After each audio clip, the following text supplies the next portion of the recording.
time, I call to order full council meeting number 857. We're commencing at 10:05 and we'll open with a prayer.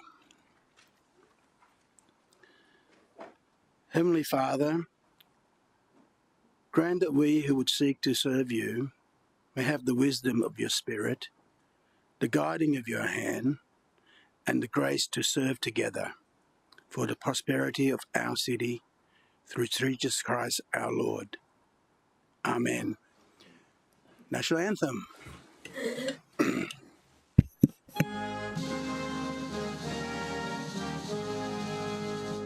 Australians, oh, let us rejoice, for we are one and free.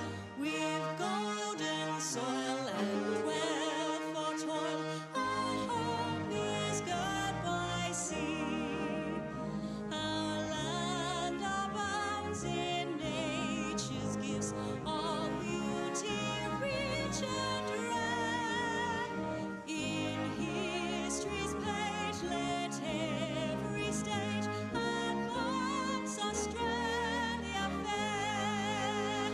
In joyful strains that let us sing, advance Australia fair. Please be seated.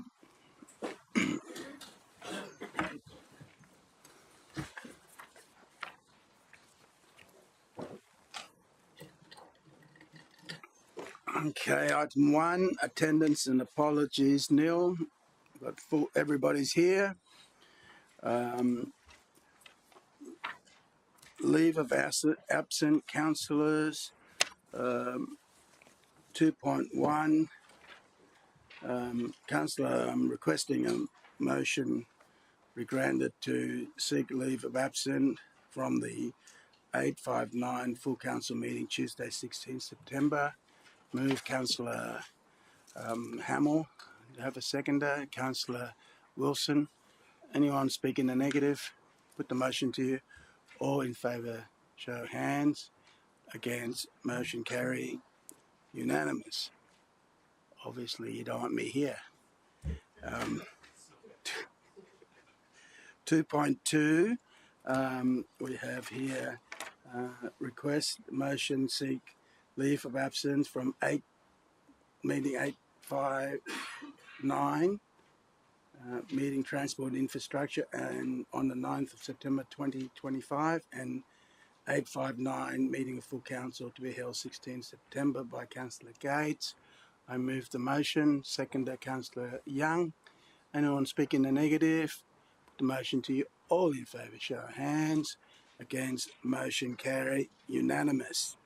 Condolences. First, I go to Councillor Tozer. Thank you, Mr Mayor. I move that a motion of condolence and a letter of sympathy be passed on to the Coghlan family on the passing of Arthur Coghlan on the 15th of July. Seconder, Councillor O'Neill. Mr Mayor, I've been asked by the Labor family, who are dear families to us in Mudgeeraba, who have a close connection to the Coghlan family of Talabudra, and they've asked me to just read a short condolence motion, and I just would love to give a bit of background on Arthur's contribution to our community. Arthur Coghlan, OAM, passed away on the 15th of July 2025, aged 93, Mr Mayor.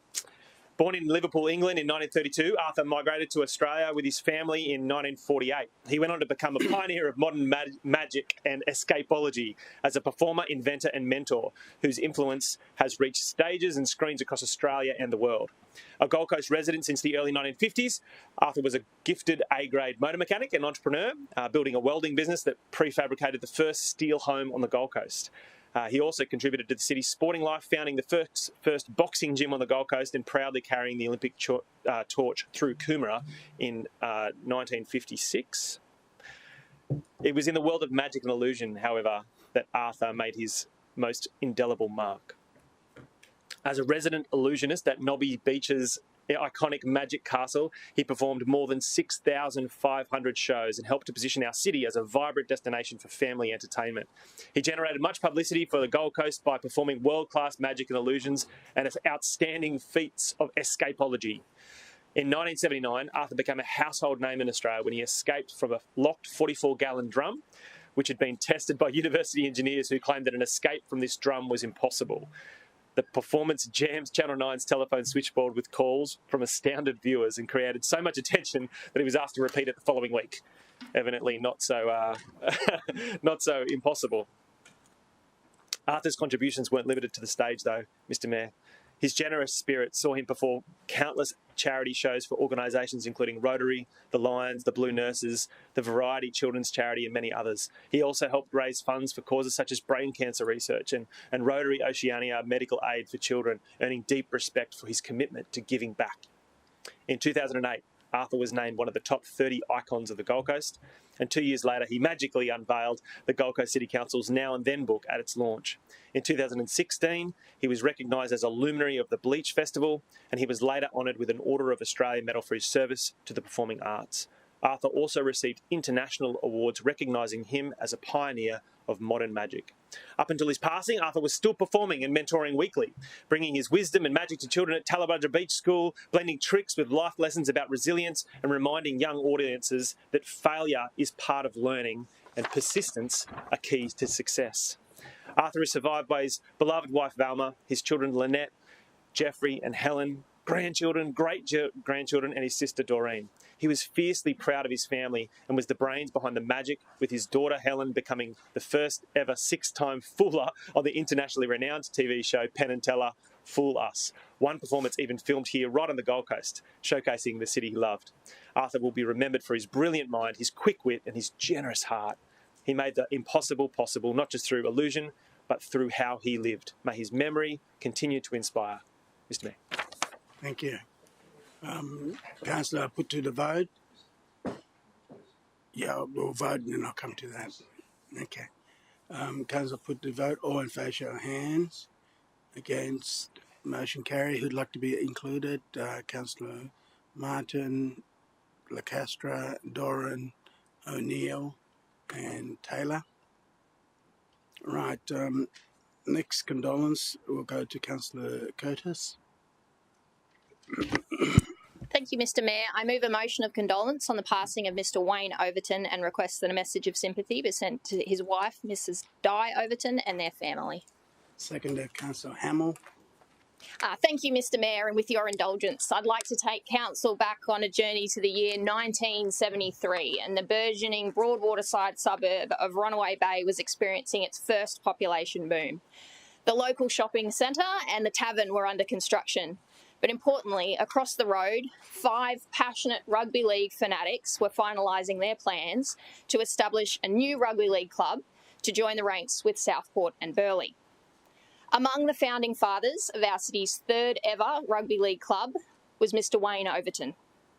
Fast forward 50 years, and the Bay, as it is affectionately referred to by our locals, is a leagues club renowned for producing more current NRL players than any other juniors club in Queensland.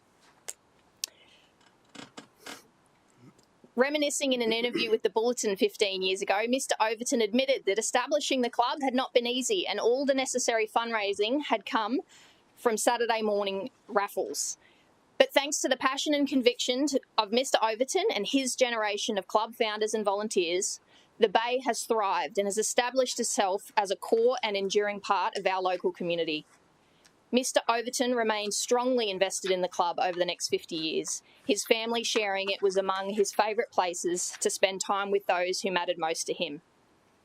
Colleagues, the Bay is a club that honours its history and perpetuates a culture built on those values. It is therefore my privilege to take the opportunity to formally acknowledge Mr. Overton's foundational contribution to Runaway Bay and to pass on my sincerest condolences to his wife Di Overton, their children and grandchildren, and the extended Seagulls family. Bay all day, Mr. Mayor. Councillor, I put the motion to you. All in favour, show of hands. Against, motion carried. Right, there's no other... Councillor Young? Excuse me, sorry. I've just learned this morning that the CEO's grandmother's died, and I'd like to offer and seek to move a motion of condolence to the CEO on the passing of his grandmother, whose name I don't know, but I know she was very close to the CEO and meant a lot to him, and I think we should share that. Okay, I'll second that motion. Thanks, Mr. Mayor. Put the motion to you. All in favour, show of hands. Against? Motion carried.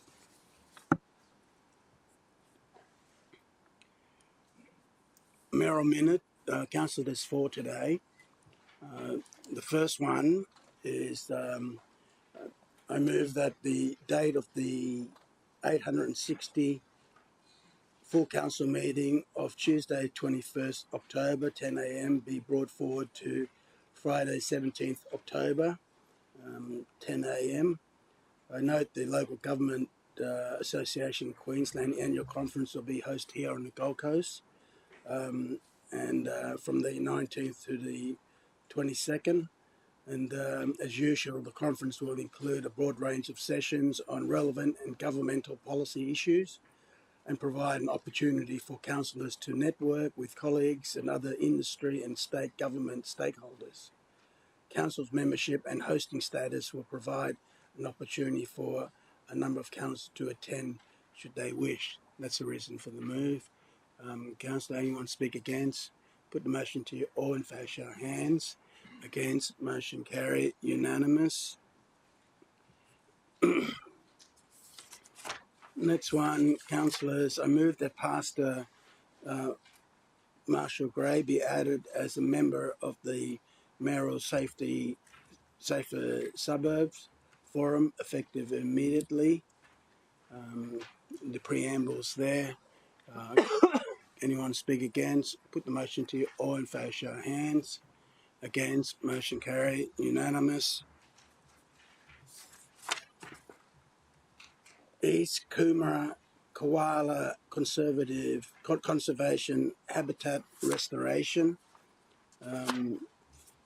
There's 2 pages of preamble and photos.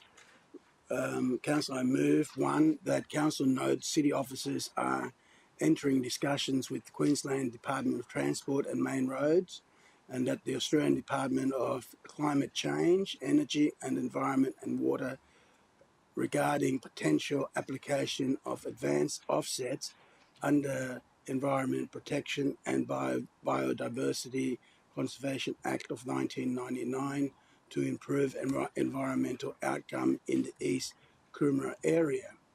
2, that I write to the Minister for Transport and Main Roads, Honourable Bet Mickelberg MP, to express support for expending restoration of koala habitat on the population of the communicate the city's willingness to partner in defining and delivering a solution.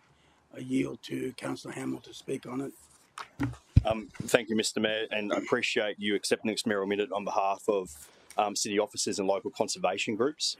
I think all councillors are pretty familiar with the Greenridge site. It was the massive trunk of land that the Department of Transport and Main Roads purchased to be one of their main offsets for the Coomera Connector. As you can see in the map provided, it's the cornerstone to our critical koala corridor along the Pimpama River.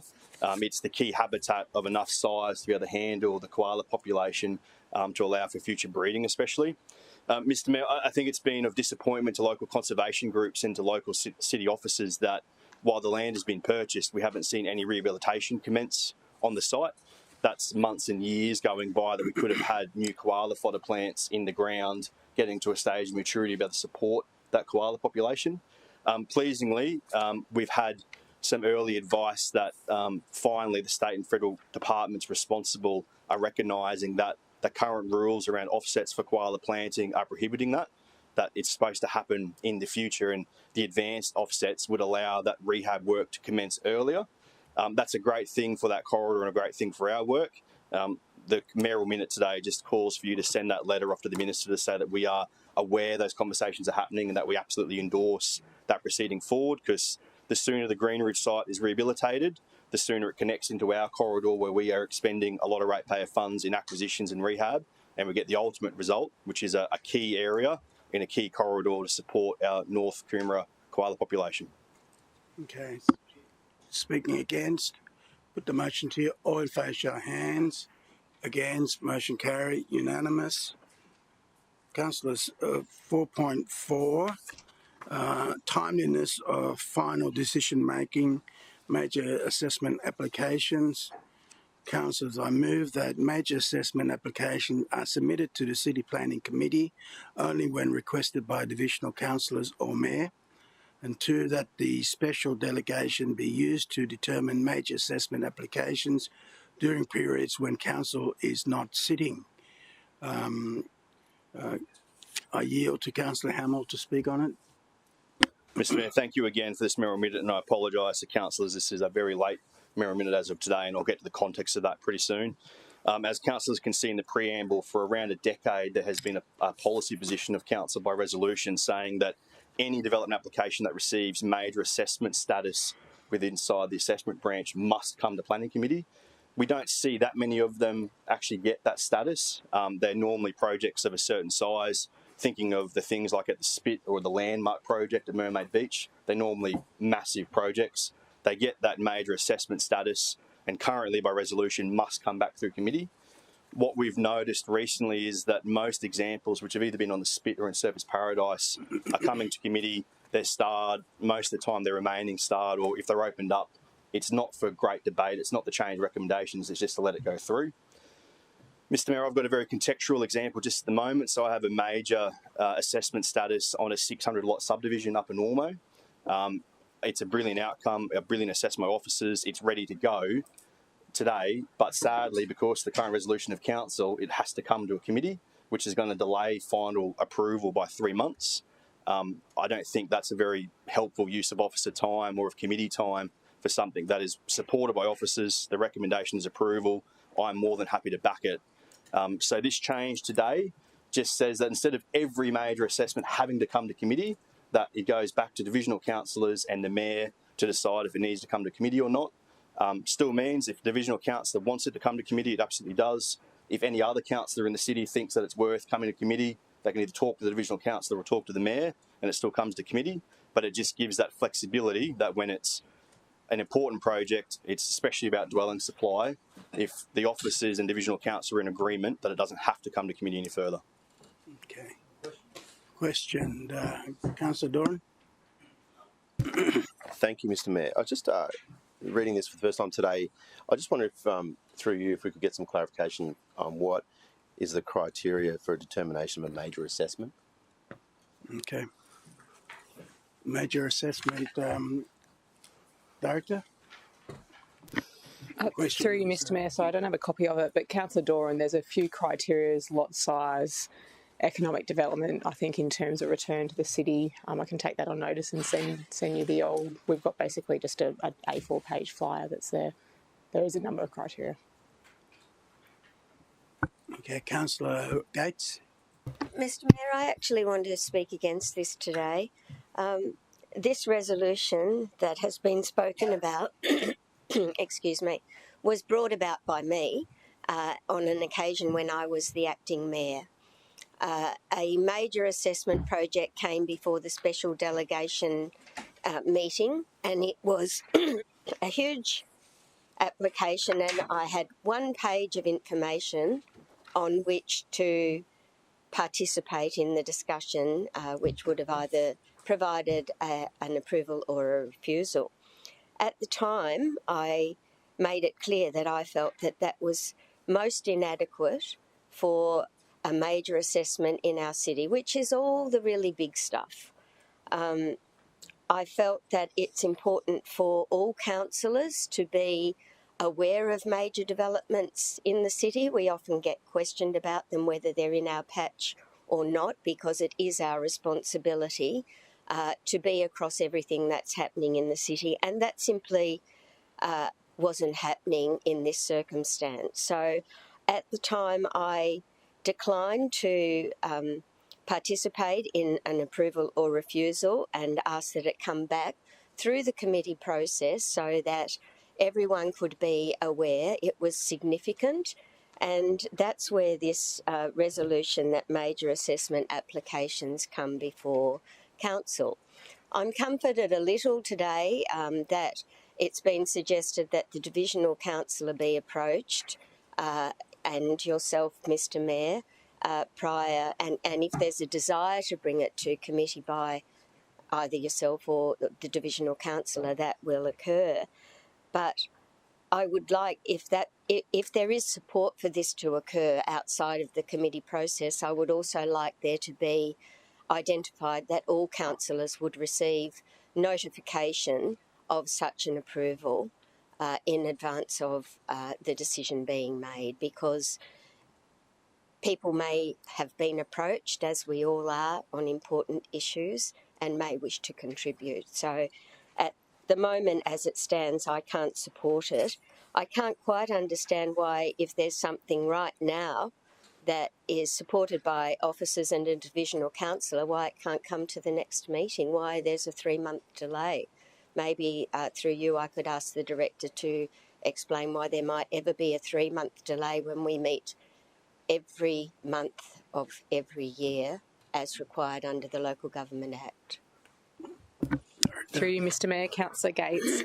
I'm not sure where the 3-month delay came from, so I can certainly look into that. We definitely do have a delay in getting on agendas. The agenda timelines are before, so we'd probably have a 6-week delay, I think, in terms of at least getting something on the agenda, particularly with DAs when the time, as you know, the time frames when they kick in. Once an application is in the decision period, it could be, and it's hard to use an example, but at that point we would have missed the agenda time frame. So at the moment we run at about a 4 to 6 week before they can get on the agendas. We do use late items when we need to. We obviously get a lot of support from the Mayor and the Chair with that, so there is other processes that we can use to get things on the agendas. Question, Councillor Tozer. So I'm trying to have a clear, open mind about this. I think Councillor Gates has made some good points. My question is twofold. First is, could you explain, maybe could the CEO or the EGM explain the special delegation process? And part two is related to Ms Swain's commentary just now. What are the differences between the information provided to the special delegation meeting versus a planning committee that necessitate a 6-week wait or up to 6-week wait for administrative activity? Through you, Mr Mayor, Councillor Tozer, I'll answer the first question first about the special delegation process, if that's okay. So when council's not meeting and when we're in recess, we hold special delegations. The number of those depends on how many applications we've got, what time of the year is. You'll typically see over the Christmas period we'll have a couple of special delegations, but in a recess period around June we might have one. The process for that is we consult with the divisional councillor. We would get an agenda ready for the special delegation process. We don't present a report, so there's a briefing note with a whole lot of detail at that point in time that's presented to the meeting, and then there's a signing process through that. Following that, we then take a report through committee, which then summarises what the decisions were and when. Yes. That's special delegation process. In terms of what's different to planning committee, you'll get a full committee report. It will go on the agenda. The agendas are complex, as you know. The planning reports are detailed and in-depth. The timeframes, the 4 to 6 weeks, is obviously there's a lot of signing processes that go through, and chamber support need time as well for printing agendas, getting to councils and things. So even if you take the 5 days back that councillors need an agenda before a committee meeting, then you'll go back to the printing period, then you'll go back to sign-offs, and then sign-offs up through supervisors, coordinators, general managers and EGMs. So just to follow up, so what I'm trying to clarify very importantly is that, was a development application lodged, or was the process of development application assessed over certain phases that it wouldn't be favourable to a development applicant to coordinate the timing for a special delegation meeting instead of a planning committee because it's less scrutiny is applied to it? It sounded like what Councillor Gates was saying is that she received one paper briefing note for a special delegation meeting as opposed to a proper planning report in order to help her make a decision. And I hate the idea of that, and I want to be reassured that this special delegation process doesn't impose less scrutiny on an applicant. Through you, Mr Mayor, Councillor Tozer, definitely in my mind, my opinion, doesn't put less scrutiny on the DAs. There's always a planning report that's in the system. There's just a delegated report versus a committee report as well. So in terms of timing, Could an applicant line something up? Yes, but I don't think that's necessarily what we deal with day to day. Yeah, just pause there for a second. Well, I've done some delegated approval, and it's seldom that I only get one page, so I'm so surprised about that. I get the full development report as we do at full council, and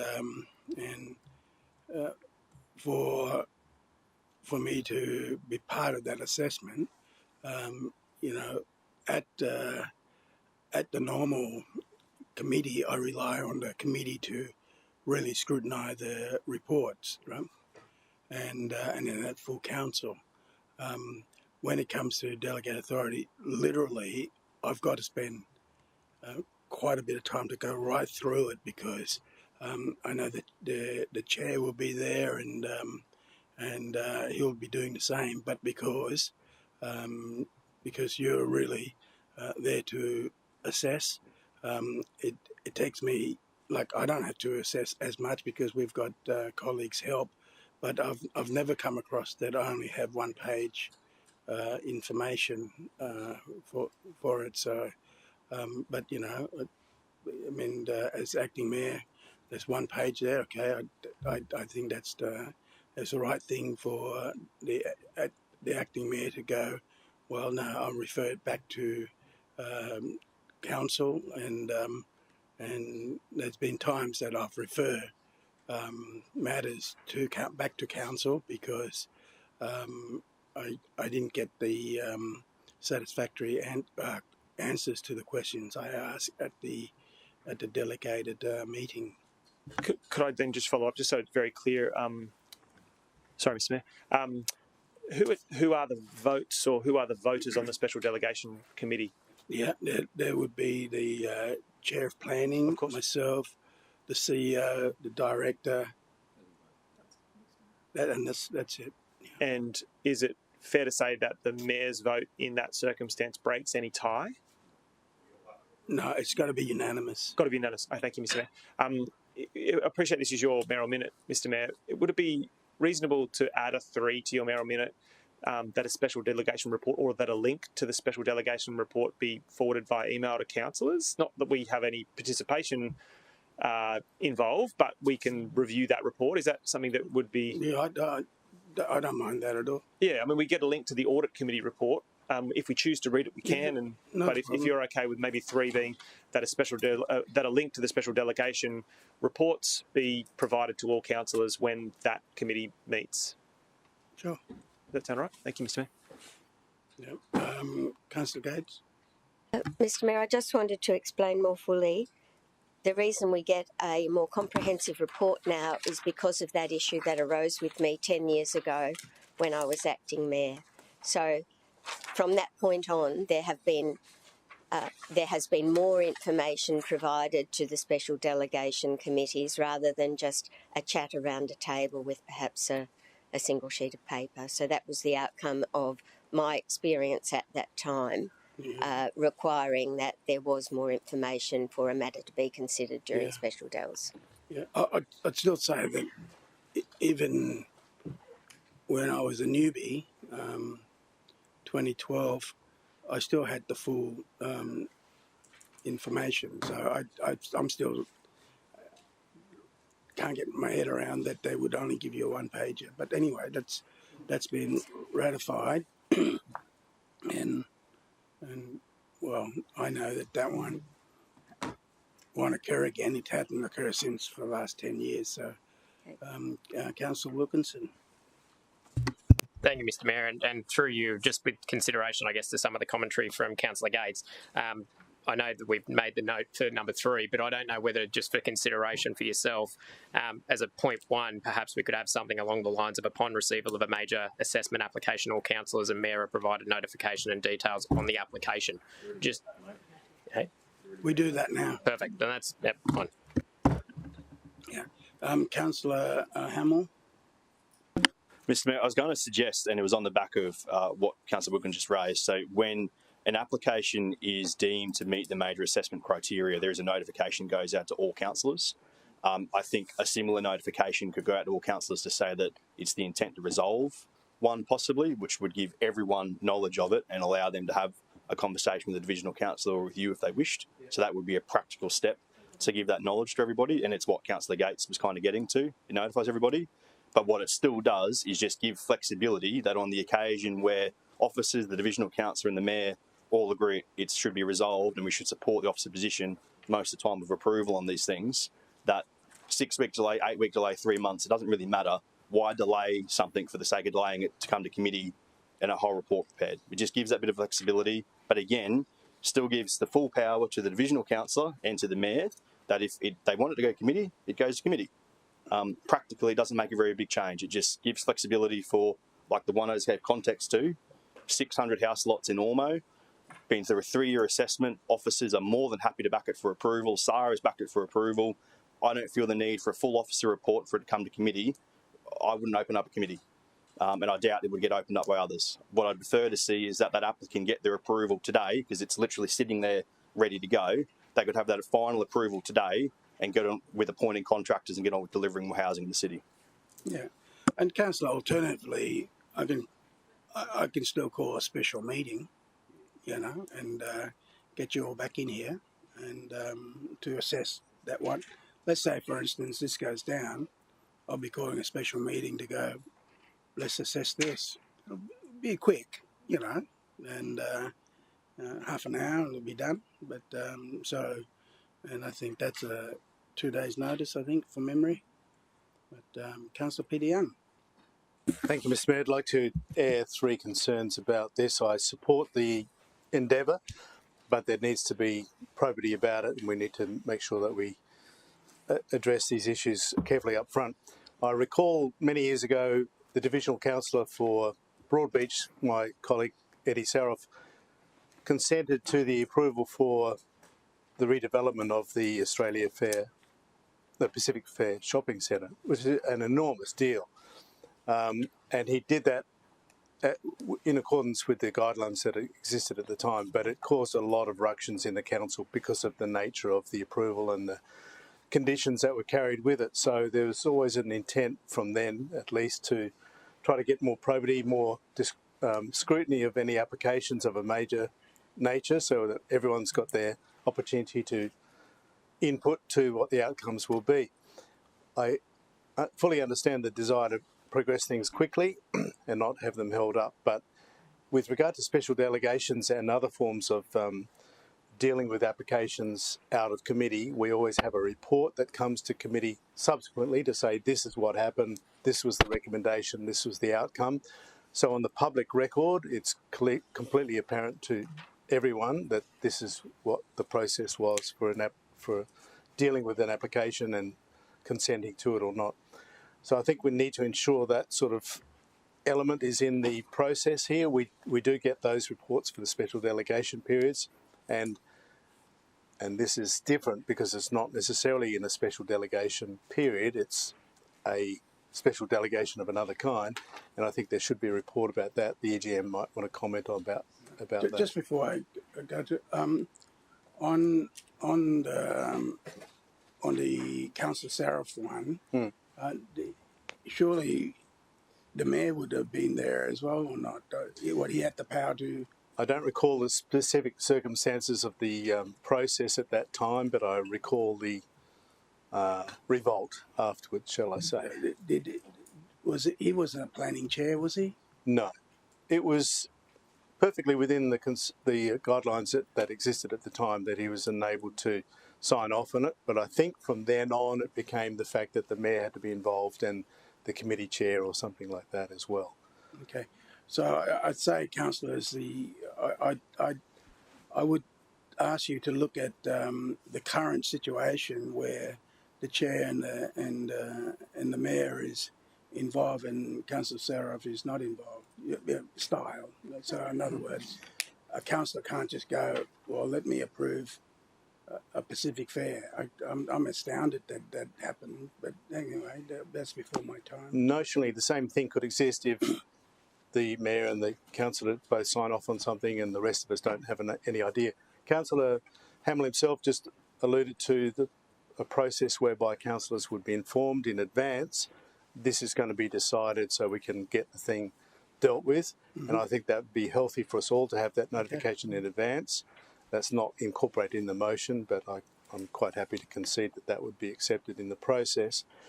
Likewise, I think we need to incorporate in that process a public notification through the council, through the planning committee agenda at a subsequent time. This was dealt with during that break or not in that break, so that we could expediently deal with it. So there's a transparent account of what happened with the application at Ormo or whatever it might be.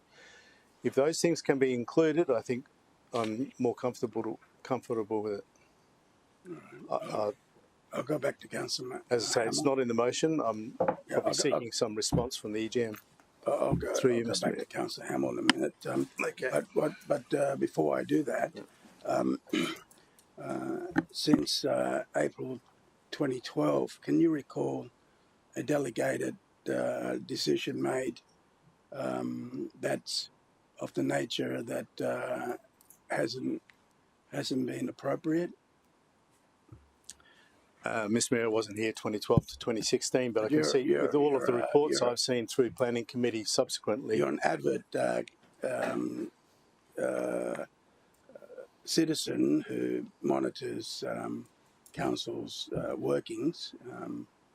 Or, okay, let's say it's from 2016. Even. Yeah, so from 2016 when I've been faithfully involved with the planning process, I'm not aware of any matters that have been reported that have occurred through decisions that have been made in special delegation that have been subsequently reported to us. I can't recall any concerns about them, but it's just an open and transparent process. For councillors who were here at 2012, do you recall from 2012 to 2016 of a delegated decision was made was inconsistent with council?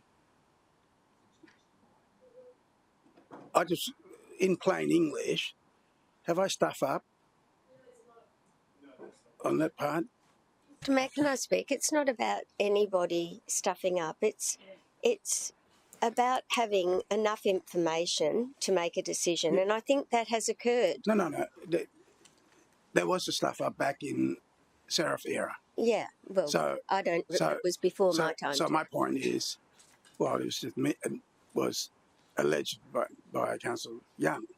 So I'm going, all right, that part I can't help because I wasn't here. So I'm saying from April 2012 till today's date, is there a mishap, let's say, from the delegated, the way it has been done, regardless of what this motion is? I'm just saying, can someone recall that so I know I can do better? Well, Mr Mayor, I don't recall that, but we have had this process in place where major assessments had to come before the Planning Committee since 2015. And I think that's been a good thing, but I also recognise that we're in a housing supply shortage, and if there are instances where the information can be distributed to council before a decision, I'm perfectly happy to support this, but I don't like the wording that says when the special delegation committee meets. I would prefer it to say that proposed special delegation information is circulated to all councillors prior to the special delegation committee meeting. Yeah, we can do that. And I'll be happy. I just wanted to clarify the current process, and if we're going to modify this, well, that's fine too. I mean, open and persuadable of mind, you know. But I'm not open and persuadable if there was a mishap in the past. I want to fix it. No mishaps, Mr Mayor. Councillor Hamill. Mr Mayor, I do apologise. I didn't think this was going to cause such a big ruckus because, to be clear, the process that has existed for 10 years with special delegations, everything else will remain exactly as is. There's no change to the special delegation process like Councillor Young was suggesting. That remains as is. We've done 3 special delegations in 2 years, Mr Mayor. They are a rarity. So just focus on BR that. So there's no change to the special delegation process. If councillors want some kind of notification of what's coming up the special del, that's easily done by the EGM. And again, just to the first point, divisional councillors and the mayor still have the ability to send it to committee, just as you do with anything else at the moment. Like, the only difference between a major assessment one and a normal impact application is just a title put on it. Like, if I could just stress, this change here is very, very minimal. The power still sits with divisional councillors and the mayor. And if adding in a notification process that you get notified when something is deemed a major assessment, which you already get that, if a secondary notification to say, councillors, this major one has been through assessment, the recommendation is this, the divisional councillor has been consulted and believes it can be resolved, and you've got that bit of a report. If you'd like that, that's fine. But I just want to stress there are no other changes as a result of this to a process that's been in place for a decade and served as well, and that the special delegation process is used in very, very limited circumstances, 3 in the last 2 years. Okay, Councillor Taylor. Thank you, Mr. Mayor. Look, I'm just interested in council's been made aware of it, which Councillor Wilson mentioned, and we're saying that it's already there, but for certainty. But the other part of it is a copy of the delegated report before the decision's made. I'd be interested in seeing that all council are made aware of any major assessment applications on submission, and also be, as requested, a copy of the delegated report is provided before delegation.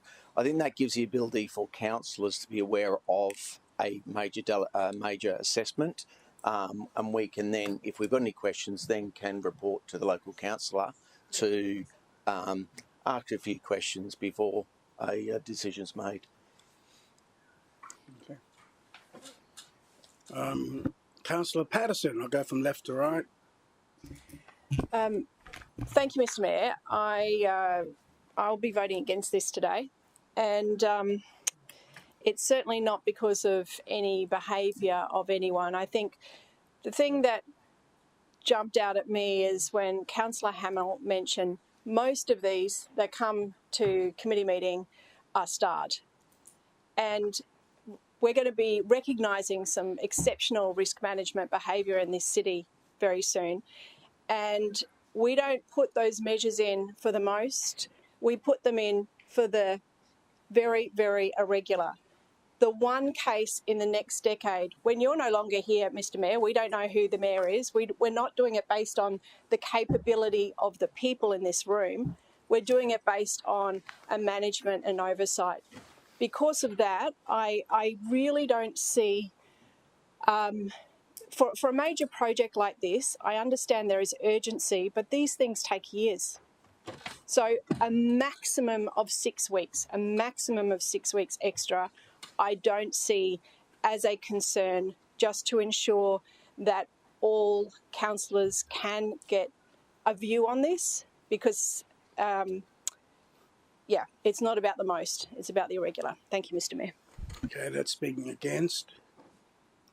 Is that a question? Councillor Martin. Thank you, Mr. Mayor. My question, and I'd just like to bring to your attention, relates to, I think, an unresolved resolution of council.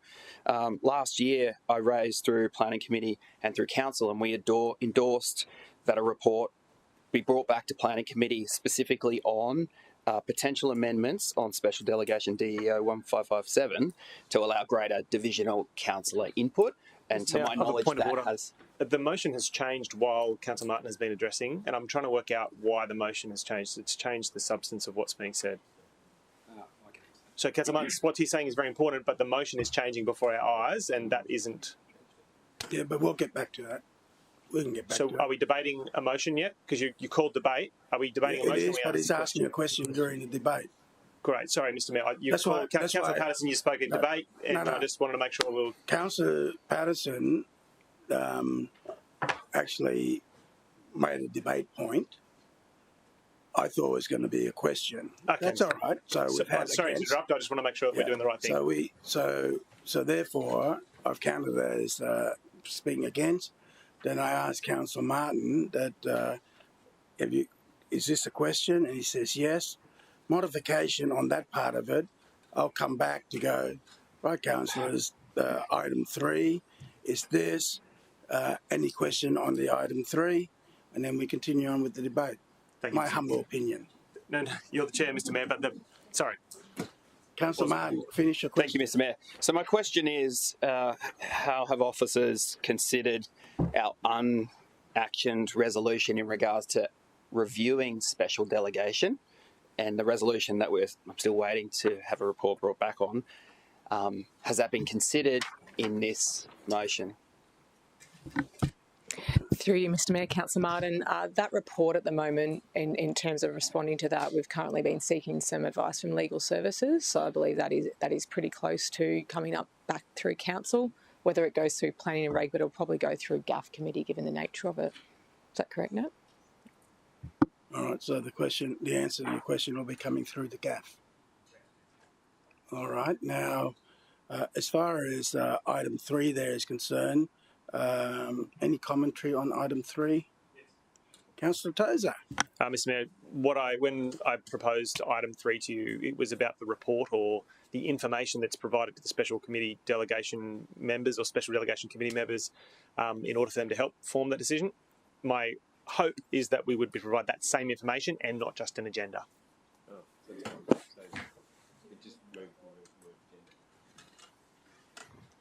And that would be optional for any councillor to read, Mr. Mayor. Obviously, they may choose not to read it, but if they want to read the report, they can read it if they want. And the agenda is insufficient information for us to contribute. That's great. Thank you, Mr. Mayor. Councillor Gates. I'm so sorry, Mr. Mayor, to keep on with this, but I was only focused on the special delegation process. Having just reread number 1, it's suggesting that major assessment applications never come before the planning committee except if there's a request from a divisional councillor or the mayor. And I simply can't agree with that. Major assessments are provided to the officers as a major assessment because they're the biggest and probably in sometimes most significant things happening in the city. And I think they should always come to planning committee except during periods where special delegation is operational. And I'm more than happy to support 2 and 3, but I'm certainly not happy to support 1 because I think that that's our job here, is to look at planning applications thoroughly and in particular the major assessments. And I disagree that they would always be starred and that they would never be explored in greater detail by the representatives. So I won't be able to support it as it stands. If there's a change and it's only about special del, happy to support it. Okay. Councillor Doran, question? Yes, thank you, Mr. Mayor. Just 2 very quick questions, if you permit. I shared one of my questions was relating to what Councillor Gates just raised. Just in relation to number 1, how does this help the existing application that was referred to in this matter? Because as I'm reading number 2, it says when council is not sitting, I mean, we're currently sitting. So I just wanted some clarification as to how this would help the specific case, given what we're currently sitting and there's a planning agenda meeting Tuesday. Okay. That was the first question. Councillor Hamill? Mr. Mayor, so the Ormo example I gave, for context, the officer assessment is finished, the officer recommendation is finished, it's a recommendation of approval. As the resolution currently states, so the resolution that's on the preamble, because that resolution, it must come to planning committee. So no matter if the EGM, myself, the Mayor, the CEO all wanted to see it resolved, as most impact ones are, just their officer delegation, course of that resolution saying it must come to committee, they've got no choice. And the advice I've got is that the earliest you could get there is September, and that it's a tight time frame September because it's a big report to write. There's 400 or 500 pages involved in it. So that's the contextual example. What this would do, and why it was a late item today, is that if this was endorsed by council, it then means that that resolution is overridden. And yes, so this would override the old resolution. And then I could, as divisional councillor, say to officers, I'm happy for it to be resolved under delegation by the General Manager of Planning Assessment, as 99% of applications that go through planning are, Mr. Mayor. Okay. Question? I just have one more question. One more question, Sorry, okay. The other question is through you, or to you, Mr. Mayor, just in relation to the governance of, in this example, again, that's the first time I haven't yet got the definition of major assessment, so I'm a little uncomfortable, but In this instance, the divisional councillor is also, by chance in the current situation, also the planning chair sort of has two decisions there to make to endorse a project that is deemed to be a major assessment. And I understand that special delegations not being changed, Councillor Hamill, but do you have any concerns, or does the CEO have any, or sorry, EGM have any concerns over that instance where the divisional councillor is also on the special delegation panel and therefore endorses it twice for what is a major assessment project? Is there any commentary around that? Does that make sense? No, not really. Like, sorry, I'll try to reframe. I apologise, Mr. Mayor. In this instance, the divisional councillor has said, "Yep, we're happy for it to be decided under delegation," and then the planning chair could also be on that delegation and therefore have two says at what could be, at what is in this instance a major assessment. And I worry about the visual and the implications of that. Sorry, this is my question. That's right. Through you, Mr. Mayor, Councillor Doran. So just to clarify, the divisional councillor during special delegation doesn't have a vote. They are consulted on it. The three votes are with the chair of planning, the mayor, and the CEO to sign off on it. Divisional councillors consulted, and in that subsequent report that comes back to committee, updating councillors on special delegations, any commentary input they had is included then. There's 4 votes. The director, isn't it? Oh, I see. Okay, 3. Okay. Does that make sense? Can I just clarify that one? No, like the councillor hasn't got a vote.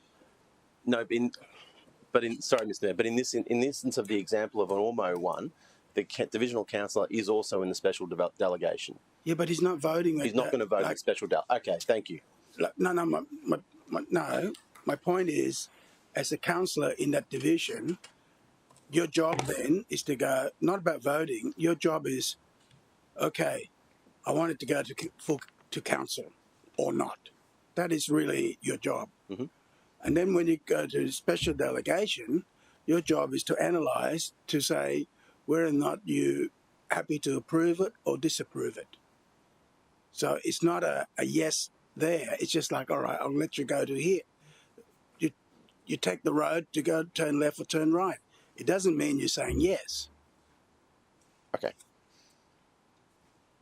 No, I accept that. I think, but it's the same thing with the mayor. I could say, at that early stage, before it comes, I could go, oh no, I don't. I'm not voting yes or no. I don't even want it to go to delegation. I want it to go to council. And when it gets to council, I might be voting yes. But just that it's a different trigger that I'm going, no, on this one, I think everyone should be involved. That's the question I ask myself. Okay. All right, questions. Councillor Wilkinson. Thank you, Mr. Mayor. And I guess just building off of point number 1, and I don't know whether you're amenable to this and whether it would alleviate any kind of concerns to a degree, but just where it says that major assessment applications are submitted to the City Planning Committee only when requested by, instead of saying just divisional councillor, could it be councillors or mayor? Would you consider? Yeah, that's just a question, that's all. Then they'll all go to council. Anyway, that's not the motion in front. Councillor Hamill? Mr. Mayor, just to provide some context, that was why I proposed that you be included in this, so that it's not just the divisional councillor's choice, that then any councillor of the city, if they feel like something that's got major assessment status should go to committee, could come to you, mount their case. I'm going to guess 99 times out of 100, you'd say, if you think it should go to committee, I'm happy to support it to go to committee. So that's why I had that in there, that it gave any councillor anywhere in the city the chance to say, Mr. Mayor, I think this one should go to committee. It's why I didn't put myself in there as chair of planning, because then it cuts me out of it, and it's just between the divisional councillor and the mayor. If any divisional councillor and the mayor thinks it should go to committee, it goes to committee, and I'm very confident the CEO and the EGM would always support that. Yeah. I'll just go back to Councillor Wilkinson there. Did you want any councillor to ask that project to go to council? Mr. Mayor, through you, I think that would just give intent that if a councillor outside of the divisional councillor and the mayor themselves wanted to actually see it potentially go to the committee, then they would be able to approach that in the first instance. And notwithstanding, I appreciate Councillor Hamill's comments that we can all approach you, Mr Mayor, which I respect. It's just simply was adding that other consideration, I guess, to point number one. That's all it was. I would absolutely take advice from particularly the nearby councillor to go, well, have you thought about this impact? And I'll go, no, I haven't, let's say. I said, okay, in that case, it should go to council. I mean, I wouldn't even blink to do that, you know. And thank you, Mr Mayor, for that clarification. And again, I would note that I picked that up through Councillor Hamill's commentary to you just before, so appreciate the comment. And in the past, I don't know, has there been a case by a councillor come to see me and I go, no, I'm not listening to you. We're going to go to the committee, the delegation anyway? I think it's zero case. Councillor Taylor. Thank you, Mr Mayor, and I was actually going to make that suggestion as well, where we're saying it's requested by any councillor. What I'm trying to totally achieve here, that we're trying to streamline what we call a major assessment. It's obviously a major assessment for a reason for all councillors to be have the ability to look at the assessment and obviously give their opinion. The intent, I think, what we're trying to achieve here is there's many assessments that many of our councillors may fully agree with, and we don't want to see it go through the longer process. But there could be an assessment that there is genuine concerns from other councillors, and what it's saying is, what I've got here is requested by any councillor, gives that request, which it says a request, to go to councillor. I'm just trying to hear from the room. I think I do take notice it is a major assessment application, and this could be a way of ensuring that councillors are fully aware of major assessments. You might as well assume that it'll all come to council, because out of 14 of you, there will always be one to go, it's going to council, because in one patch last term, all assessment from that division came to council, no matter what, even though everything's ticked off. And so you might as well not have a special delegation in that case, because if you put that in, it's going to all come to council. Question? Not coming. Questions? Anyone want to speak for the motion? Councillor Tozer. Mr Mayor, look, I think whilst we've had a very robust discussion about this actually makes sense. The major assessment process and the special delegation process makes sense in certain circumstances where council isn't sitting or the plenary committee is an inordinate amount of time away, and there's definitely circumstances where it can be used effectively to keep development applications being processed and to minimise delays. Mr Mayor, during the question period, you asked the question, has there ever been a time where you misstepped or things like that? And I can't think of a time in the 12 years or 13 years that we've served together where that a matter of that magnitude you and I disagreed on, but I definitely know that the community might have thought that. There's definitely been perceptions from the community that this special delegation process circumvents proper planning processes. And I know that's not the case. I'm in the chambers. I don't believe that to be the case. I think the special delegation process is good, strong, robust. And I think some of the protections we've put in Section 3 here enable it to be more informative for the broader council to be informed about those decisions that are being made through that special delegation process. I definitely have heard it in the development industry sometimes that development applicants might say that special delegation process is more favourable to their application. That'd be speculative. I think that's just, I couldn't even think of the time that's been said to me. But what I do think is that process is essential for us to continue to move things forward. And now, with the protections that the agenda and supporting materials for any special delegation meeting being provided to all councillors will be able to air or respond to any queries from their community in an informed manner. They'll have the report or the supporting materials to be able to talk about that if they need to. Mr Mayor, I don't think it makes sense for this process to be subject to any councillor referring committee, because I agree with you. We are at times a council that don't see everything the same way, Mr Mayor.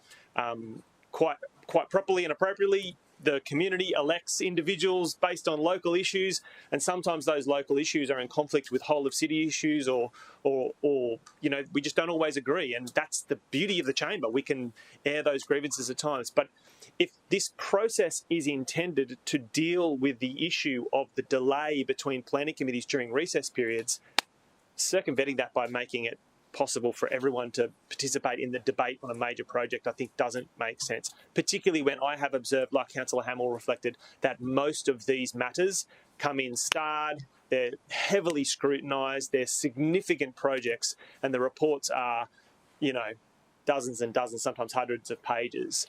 They are, you know, applications that we scrutinise very carefully. This process enables us to move them forward appropriately and also provides information to all councillors. So if they do receive questions from their community, they're able to respond to that properly.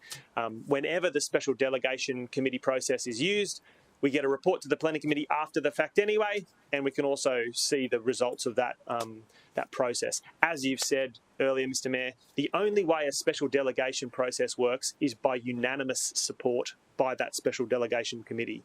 And I think that can reassure the community that this is a good way to move forward, and that all of the information about a particular application can be used by any councillor to answer and respond to questions from their community.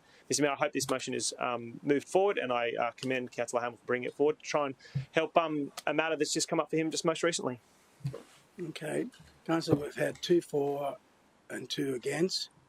So any more for the motion? No, for the motion, Councillor Taylor. Thank you, Mr Mayor. Look, I'm all into streamlining the processes and ensuring that developments get through, but I'm also ensuring that we have the ability to look at any type of application, and we all got to input into what that development looks like. I think that point 3 for me was a defining point that really allows us to see a development, and as mentioned, we can go to the local councillor and to the mayor, and I'm sure if it was really a strong feel from most councillors, we'd be all aware of it in the room. There was a strong intent, so you would hope that the local councillor and chair or even the mayor would be taking consider of what other councillors are. So based on what's on the screen now, I'm happy to support it. Against the motion? You've already spoke against, Councillor Gates. I'd like to move an amendment, if I may, Mr Mayor. Yeah, okay. I'd like to delete 1 and move 2 and 3. Okay. And if I could speak to that. Point of order. Mr Mayor, it's literally titled Major Assessment Applications. Delete 1, you've completely changed the intent of it. So it's a foreshadow. I don't see it as an amendment, it's a foreshadowed. It's a foreshadow.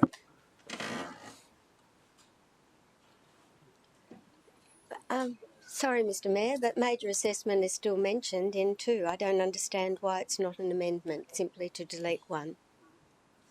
I'll take it as a foreshadow.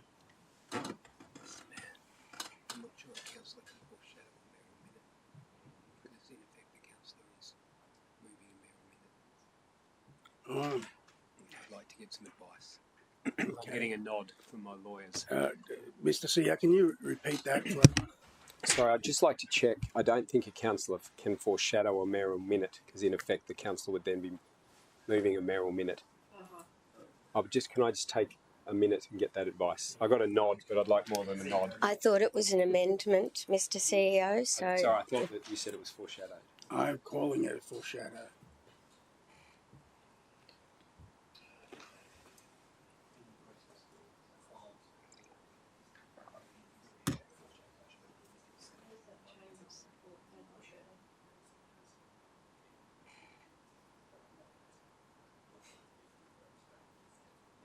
I don't want to. I want to do an amendment.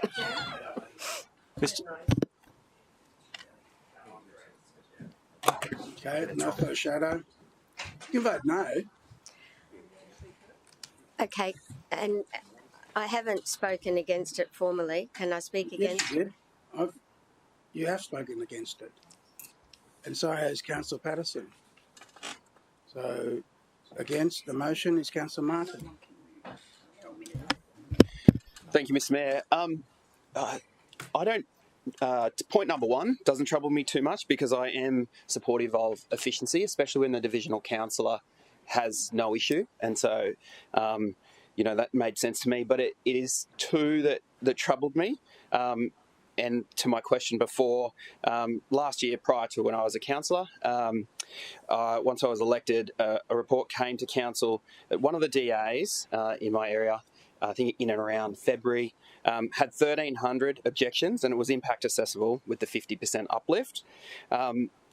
It wasn't a deemed approval, it would have been a deemed refusal. The councillor of the time, I think this was in a recess, had noted that she did not support, but it was approved under special delegation.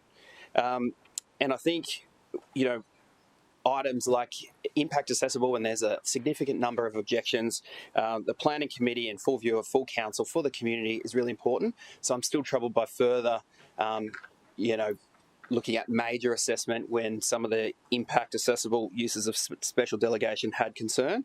So following that, once I was elected, I did raise a general business item that we talked about to review that special delegation, just to make sure that the local councillor, and some of those times that Councillor Tozer mentioned, you know, where there's perhaps an election blackout period, but that to make sure that developers are not exposing or exploiting the system, perhaps where we have quarterly recess, especially when it's a deemed refusal, that council can convene a special meeting and we can make sure that the community is at the heart of our decision making.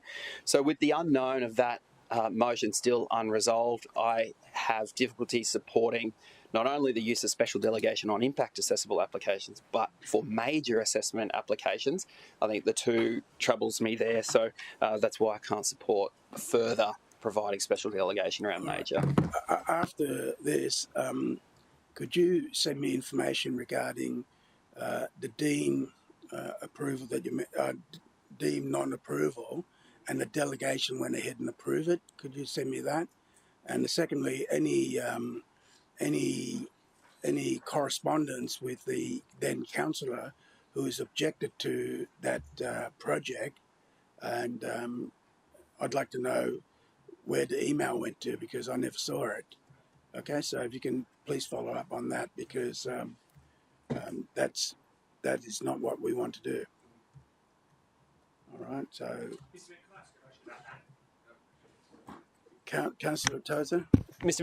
Mayor, what's been said and your response, I think, is really quite appropriate. It sounds like that's not the process now. Whilst Councillor Martin has raised some issue that seems like it may have occurred, can I be reassured as a councillor that if a matter came to anybody's division, that if the divisional councillor was not supportive of the majority of special delegation committee's position, that matter would definitely be referred to planning committee? Yeah, absolutely, but that's why I'm asking the question to go. I'd like the facts, because I absolutely don't recall it. No doubt, Mr. Mayor. And if it's to see whether it's actually delegated approval, you know, and or is it like a deemed approval or deemed refusal? Yeah. Yeah. So got it. So that's what I'll be asking, and if it's not correct, then at the next council meeting we'll do a clarification. Thank you, Mr. Mayor. Mr. CEO? So I actually recall the instance with the councillor, because he was new, and I think this is the one where the Chair of Planning and I had a discussion and it went to full council. So the matter was discussed. There was a discussion around whether or not it met the urgency clause, if you like, for lack of a better term, and I think there was, to be honest, a difference of views, and in the end, given the fact that there is a trigger that if any one of the three says no, it comes to full council anyway. The discussion was had and it was agreed, despite the officer's recommendation that it could have been dealt with by the special del, it was agreed that it would come to full council, and it did. Is that your recollection, Chair? Yeah. No, you're going to provide me the facts, right? Yeah. Okay, good. It wasn't that one. Sorry. Yeah. Councillor Taylor? And just clarification from my understanding is obviously there's a time frame that decisions have got to be made in any application. When we've got a code accessible time frame, my understanding is that if a decision needs to be made and there's no planning committee or full council meeting prior to that date, a decision would be deemed as approved, being a code accessible. Yes. Where my understanding is impact would be refusal. So there's times that we have a time limitation in relation to the decision being made. All right. Yep. Okay. So, all right.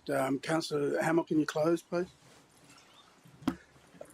Mr. Mayor, we receive approximately 6,000 development applications a year, of which 99% of those are resolved under delegation, a delegation that you as individual councillors in your areas give to officers to resolve those applications.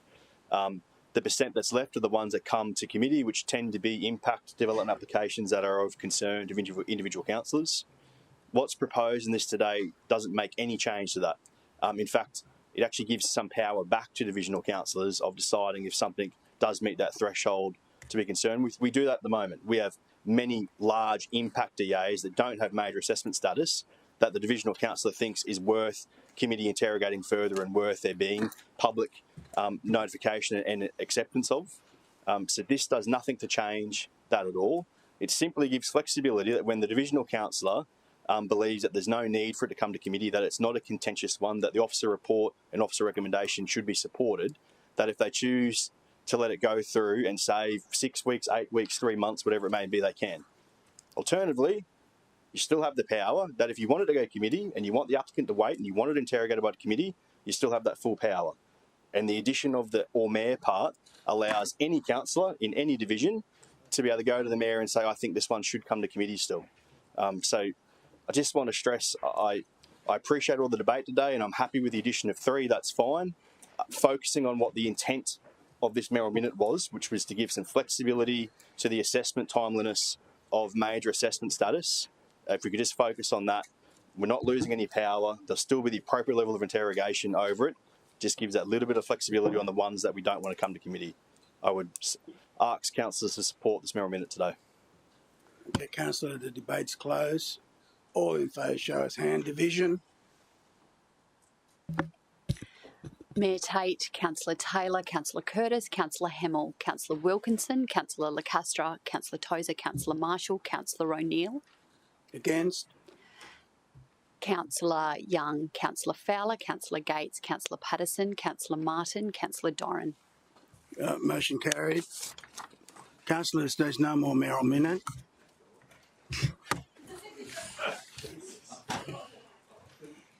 Confirmation of minutes, councillors. Okay, I move acceptance of the special meeting of the Council of the City of the Gold Coast held on Friday, 6th of June 2025, 9 a.m. Seconded, Councillor Hamill. All in favour, show of hands. Against, a motion carry. Any amendment? Councillor Gates. Yes, thanks, Mr. Mayor. On page 68, there is an error, and it was my fault. At the meeting, I suggested that recommendations 1 to 8 be received, and it was actually 1 to 6. So it should be corrected to read reception of recommendations 1 to 6. Okay, so, all right, Council, I move for adoption with that amendment. Second, Councillor Hamill. Put the motion to you. All in favour, show of hands. Against, motion carried. Councillors, I move that the 856th meeting of the Council held on 6th of June, 11 a.m. be received. Seconder, Councillor Hamill. All in favour, show of hands. Against, motion carried. Any amendments, councillors? Corrections? I move for adoption. Seconder, Councillor Tozer. All in favour, show of hands. Against, motion carried. Okay, councillors, mayor's report. It's quite long, so I'll be brief, and and I know a lot of you will probably go to the full extent of the report and go right through it later. Okay, so item 1 on 8th of June, Return to Paradise, Jai Hopataya versus Claudio Sequirt, and congratulations to Jai. Official opening on the 11th of June of Mondrian, and So congratulations all involved in delivering this wonderful high first-class project. 3, sort turning at Anico Group, the landmark. This is going to be $2.5 billion investment. And so congratulations to Anico Group for their vision and commitment. Men of Business Academy, had pleasure of catching up with Marco, getting updates from him. So congratulations to Marco and the mob team for their vision and dedication to shaping brighter future for our city's youth. Next one is Connection to Home 2025 donation drive launch, and we did that on the 13th of June. And this year, businesses are being asked to consider donation excess stock that can be utilised to support the community. Next on Carson Bolt podcast, Future of Housing, and I was invited to speak on the Carson Bolt, they call it Unemployable podcast, to share my vision for the future of the Gold Coast. So you're welcome to download it and have a good listen. Next one is Property Council of Australia. Councillor Hamill was also in attendance, and it was a valuable platform to reinforce the Gold Coast role in shaping sustainable growth and economy opportunity across the region. Next one, 15th of June, 35th Gold Coast Filipino Festival. It's always good fun to be around Filipinos with their wonderful singing and entertainment. And congratulations to the organisers. It's a vibrant Filipino community for another joyful and successful celebration. Next one, on 16th of June, 2025 Digital Economy Conference. I officially opened the 2025 Digital Economy Conference. Next one, Retire Village Association New Zealand Conference. I delivered a keynote speaker on the 17th of June at the 2025 Retirement Village Association of New Zealand Conference. Next one, on the 18th of June, I had the privilege of presiding over 3 citizenship ceremonies. Another 421 Australians.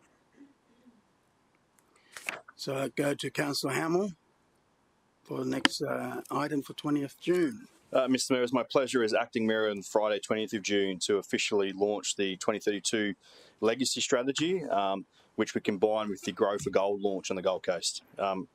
Mr Mayor, I think as all councillors know, the 2032 Olympic and Paralympic Games is about so much more than stadiums. It's about the greater legacy to our city, better transport connections, enhanced economic outcomes, improvements to public spaces, a greener environment.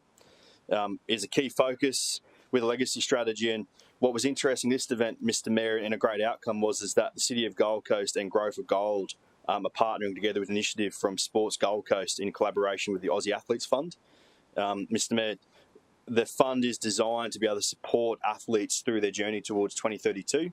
And what it seeks is for Gold Coast businesses and corporate sponsors to effectively adopt an athlete that may be in one of those sports that doesn't get a lot of funding, one of those sports where they're literally forced to go to raffles to raise the money they need to go to competitions and world meets and whatnot. So an athlete is paired with a corporate business. They receive $10,000 funding per year over 7 years to help those athletes towards their journey of competing in the 2028 LA Games and the 2032 Olympic Games. Mr Mayor, the city is contributing $40,000 out of the 24-25 financial budget to that. So we have adopted 4 athletes and we look forward to partnering with them on their journey towards Olympic Games. Okay. And Waste to Energy Conference, you went to that? Again, Mr Mayor, my pleasure as Acting Mayor to deliver 2 keynote speeches at the 2025 Waste to Energy Conference held here in the Gold Coast. Mr Mayor, it'd be fair to say that it was very strategic of this organising committee to have this event on the Gold Coast. It was because their members told them that they wanted to have it on the Gold Coast and have the chance to hear more about our ARC project. Every company and individual from around the world that is in the sector was on the Gold Coast and at this event. It was a brilliant opportunity for our city officers and ARC team to have some one-on-one time with those companies and groups, and a brilliant chance to deliver a speech highlighting while, unlike a lot of other proposals around the country that are just energy from waste proposals as a single thing, that this is really the leading edge of a co-located precinct where everything is joined together. Mr. Mayor, the feedback after the event, based on the amount of invitations that ARC officers have had and also that we have had to future catch-ups, is that it was very successful in helping push our cause forwards towards delivering the ultimate ARC precinct before 2032. Thank you. So 2nd July, commencement of the 2025 Service Paradise Sand Backpass campaign. Following Cyclone Alfred, this campaign plays a key role in restoring sand volume and protecting coastal infrastructure, with full recovery to be expected. Probably it's going to take a couple of years, and this is for works begins at Main Beach and all the way to Surfers Paradise. The system is 7.8 kilometre pipeline and delivering 120,000 cubic metres of sand annually. It's the most cost-effective way without loading sand on the trucks and dumping it on the beach and then spreading it. And then on the 4th of July, ASIC 2025 Gold Coast Marathon welcome reception. This year we sold out in record time, 15,000 runners for the marathon alone, 39,000 runners across all distances. And congratulations to organiser, volunteers and participants for delivering another successful world-class weekend of sport. Then 7th July, Polynesian Football Hall of Fame team visit.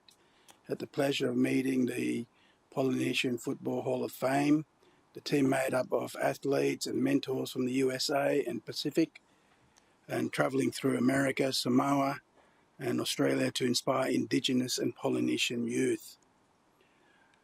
Next one is the Office of Inspector General Emergency Management meeting.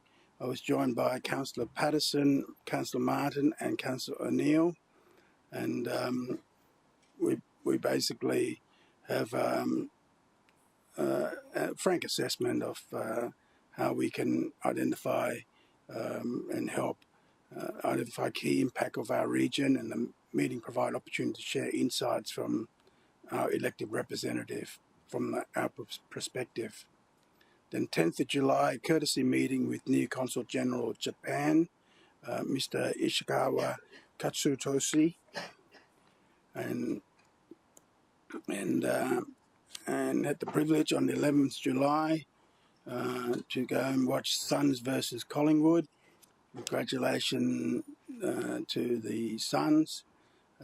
This marked Suns' 100th club victory and moving one step closer to the final series.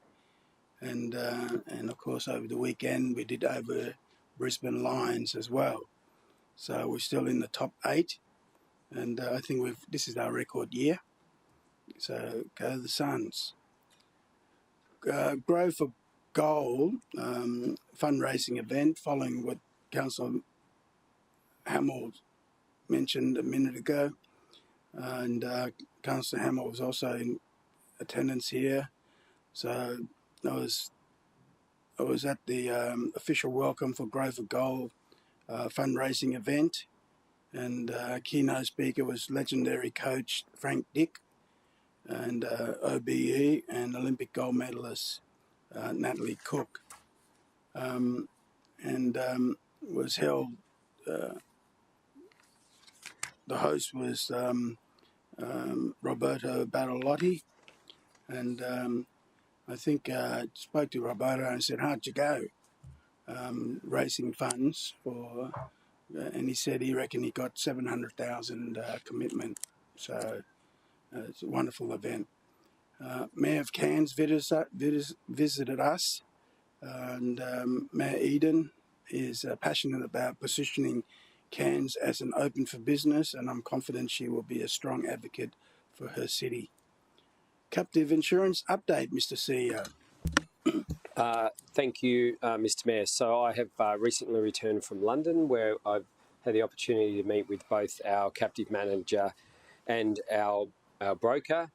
The good news is, as forecast in the budget, we have been able to secure a $3.4 million a year reduction in premiums over 3 years, so $10.2 million, and the board also resolved a $4 million once-off dividend for the city, both of which are reflected in this year's budget and will deliver direct savings to the ratepayers.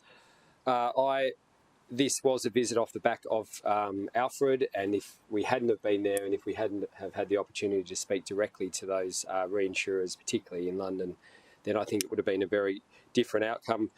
I am fast learning about insurance, as you would expect, but I do want to pass on my sincere thanks to Louise Cook, the General Manager for Insurance, who without her we would not have had this outcome. So a great outcome for the city, Mr Mayor. Yeah, and she'll be visiting us or not? Yes, sorry, Mr Mayor. The Chair of Gold Coast Insurance Limited will be visiting us in the next few weeks, and there will be opportunity for councillors to meet with her directly as well. And we are incredibly lucky to have Di as our Chair. She is highly regarded, not just in Guernsey, but across the whole of Europe as one of the best chairs of insurance companies in Europe. So we will be welcoming her in the next couple of weeks. Okay. So 18th July, I visit Animal Welfare Leagues to help raise awareness about the urgent need for pet adoption. Problem with that is that I end up adopting one when I go. This time round, I took the photo of the beautiful pup or dog, and I text to Ruth straight away, thinking, yep, another one for home. And she texts back and says, no, we've got enough dogs. So I tried. July citizenship ceremony, another 3 citizenship, and this time we inducted another 1,051 Australians, and so from 51 countries. And next one is the Advanced Resource Recovery Centre visit.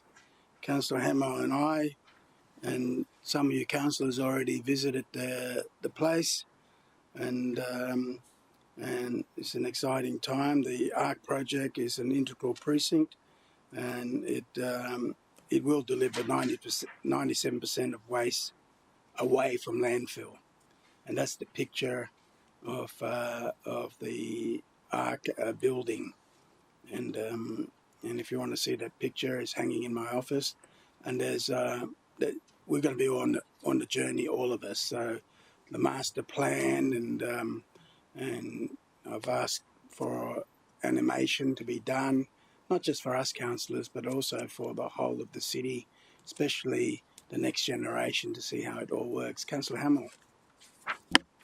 Mr Mayor, thank you. So just to make that point, that I think nearly all councillors have been for a site visit now, and if you haven't been yet, we're happy to get that arranged at any time. And I think the feedback from most councillors have been it was really an important thing to actually get on site and realise the size of the site, where it sits, and the opportunities with the Visi site next door.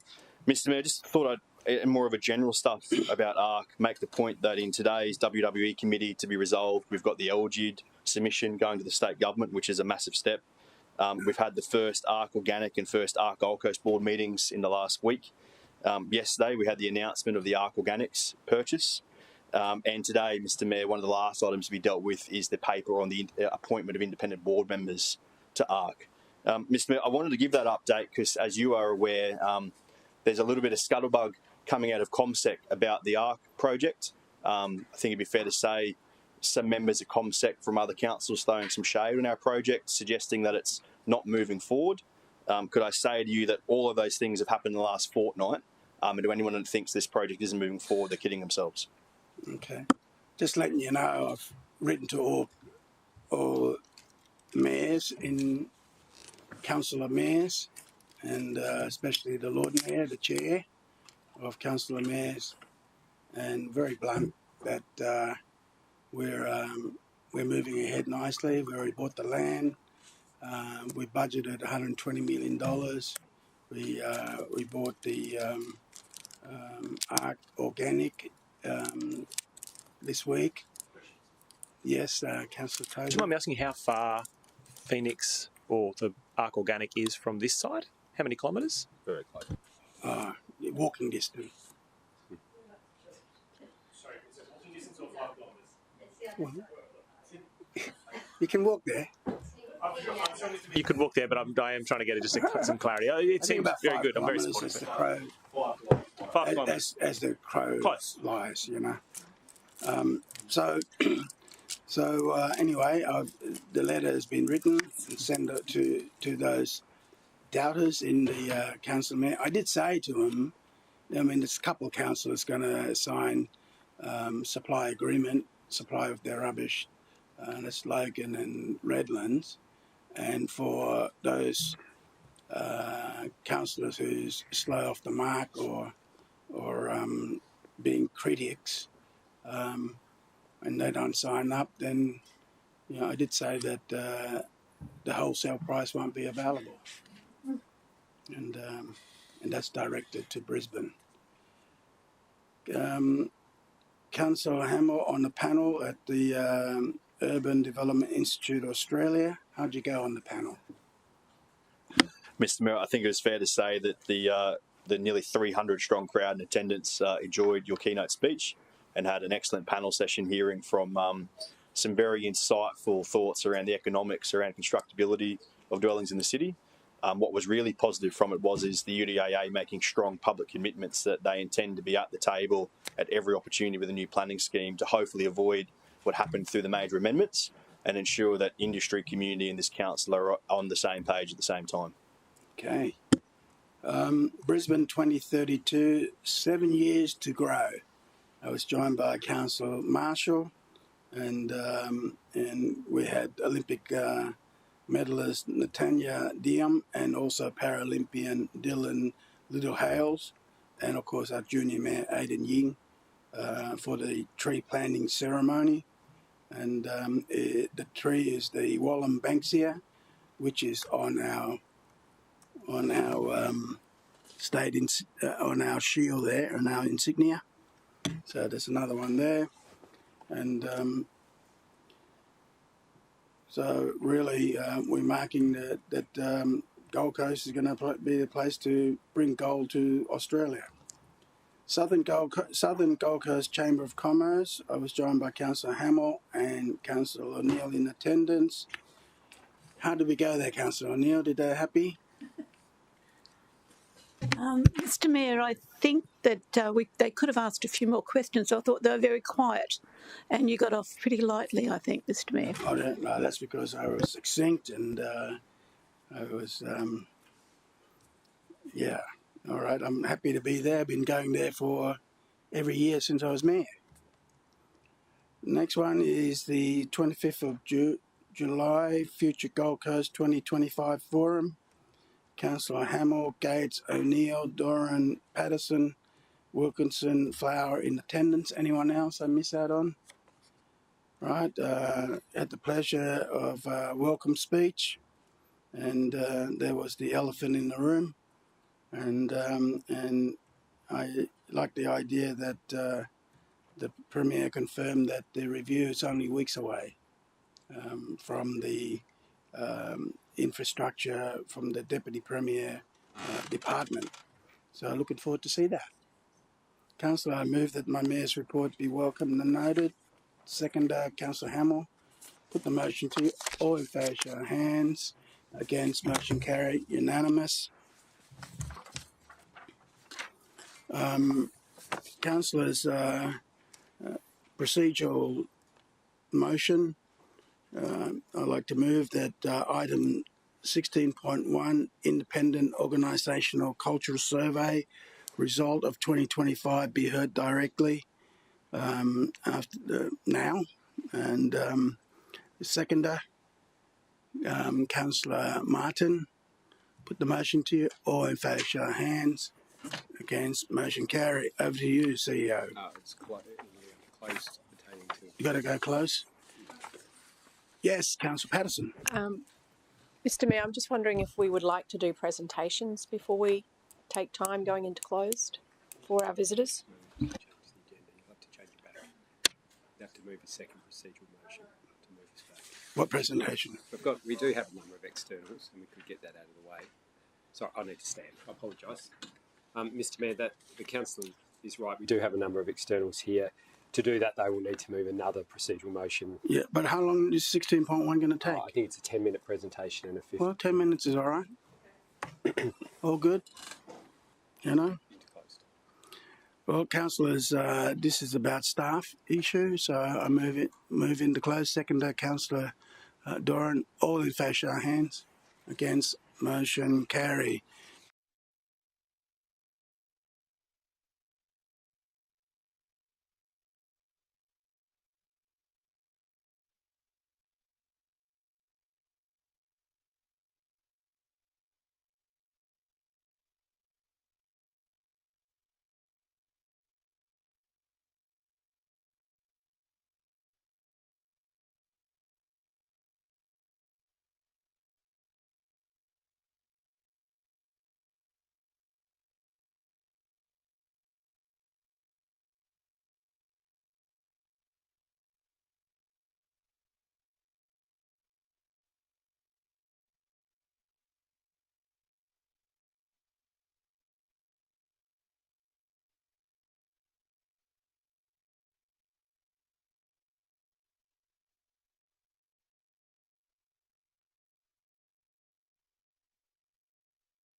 streaming on. Mr. Wallace, could you let all the staff back in? That you want them to do that, don't you? Yes, please, Mr. Mayor. And could you let the security know to let the gallery reopen, please? Right. While that's happening, we'll continue. Councillors, item 7, clarification members. Procedural. Do we need to resolve 16.1? Thank you. Thank you. Do you want to move, Mr. Mayor? You can move. Someone like to move that? Move Councillor Peter Young, seconder Councillor Hamill. Put the motion to you. All in favour, show of hands. Against, motion carried. Thank you very much for that. So we move on to clarification, councillors. CBD confirmation. Basically, there's been some discussion regarding CBD in our city. So I've circulated what's on the screen there, but I'll just give you a quick synopsis so that you can see Council's decision since May 2013 that Council established the Southport PDA subcommittee to drive economic development and job creation in the CBD, that is Southport. In August 2013, Council endorsed the declaration of Southport Priority Development Area and its interim land use plan, and supports report explicitly identifies Southport as the city's of Gold Coast CBD, and there are the various sections that you can go to. And next item, the PDA was formally declared in October 2013. Council Economic Development Strategy 2013 to 2023, endorsed in October 2013, further supports Southport as the city's CBD, and an economic opportunity map, Southport CBD, and also deliver target investment plans to support key city buildings opportunities, including in Southport CBD, Chinatown. And the City Plan 2015 was updated to reflect Southport's CBD status, with the changes endorsed by Council in December 2013. The City Plan will protect existing business and economic areas and provide capital investment into the city by establishing Southport as Gold Coast CBD and Southport as the city's only central business district. The clarification. Thank you, councillors. Item 8, business arising from the minutes. I've got Neil, Mr. Seer. Correct. Neil. Item 9, presentation. 9.1, I go to Councillor Patterson. Thank you, Mr. Mayor. The Risk Management Institution. Oh, hang on. Where's my motion, first of all? Have we got a motion on the screen? No, I'll just go through the presentation. So the Risk Management Institute of Australasia is a professional community of practice for risk professionals. And their mission is to lead the risk management profession by setting high standards for competencies, guiding industry regulation, and upholding the highest ethical practices. This body, the RMI, they hold an annual conference, and they held their risk awards on 8th of May 2025. There were 10 categories, and our city's manager of risk, Richard Ellis, was nominated and won the Public Sector Risk Leader Award for 2025. Wow. Yeah. To win this, absolutely, and well deserved. So, besides having the best smile in the city, Richie had some other extraordinary capacities to achieve this award. He had to show and demonstrate excellence in business outcomes, communicating and influencing, application of risk knowledge and risk culture. So Richard is an exemplary risk management professional whose contributions have had a profound and measurable impact on this city. And we have known that. He's taken us on the journey with our risk profiling for the city. It's totally embedded and it's certainly best practice now. Richie has applied his knowledge and experience, 15 years in local government, to deliver significant risk and resilience outcomes for the city, such as the enterprise risk management framework, improving risk maturity across the organisation, and more recently, the implementation of the city's first risk appetite statements. We congratulate Richard. Wonderful achievement. Well done.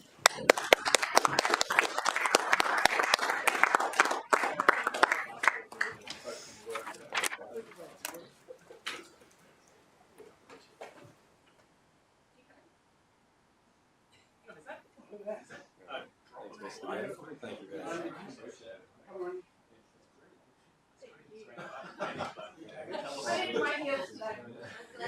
Me too.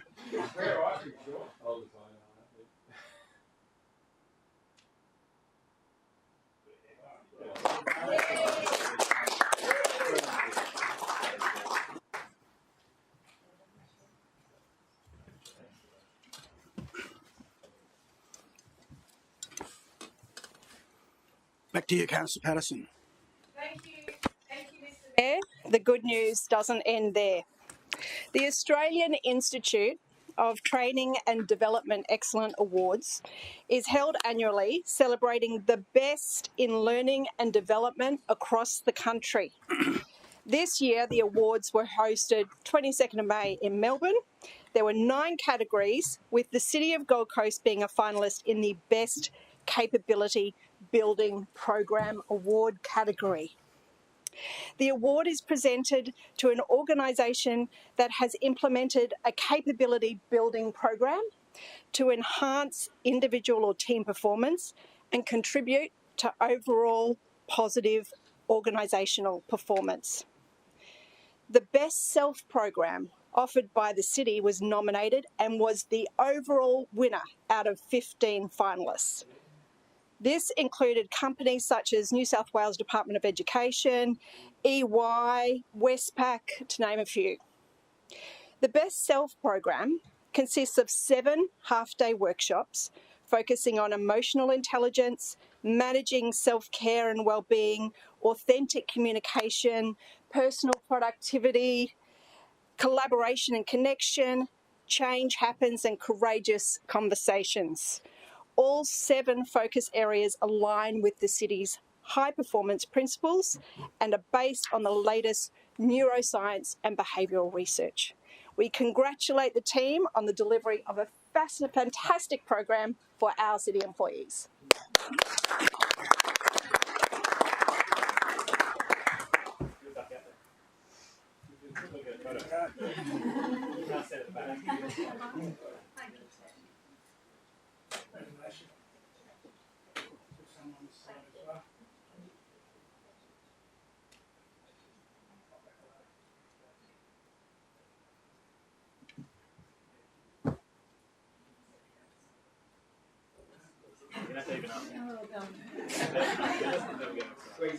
Oh, yeah.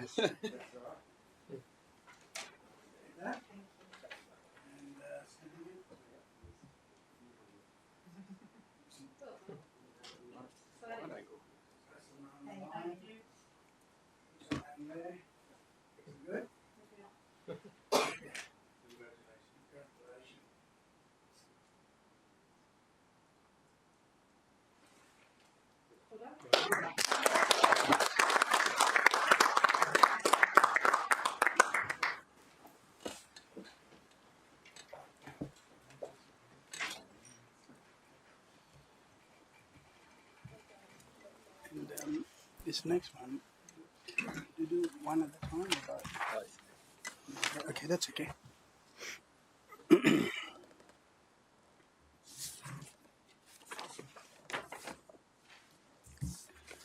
And councillors, next item, presentation of Recovery Hero Awards. there's two winners here that I like to read out. That Wayne Holmes runs the I Love Robina Facebook page to connect his local community. During the cyclone and severe weather events, Wayne went above and beyond, coordinating food donations, generators, supporting elderly residents with storm preparations, and helping organise trades for emergency repairs. And he worked tirelessly, cleaning drains, removing debris, and making sure no one in his community felt alone. Wayne's actions are a shining example of how every people can make an extraordinary impact during times of crisis. And should we honour Wayne straight up first, and then we will do the Paradise Point?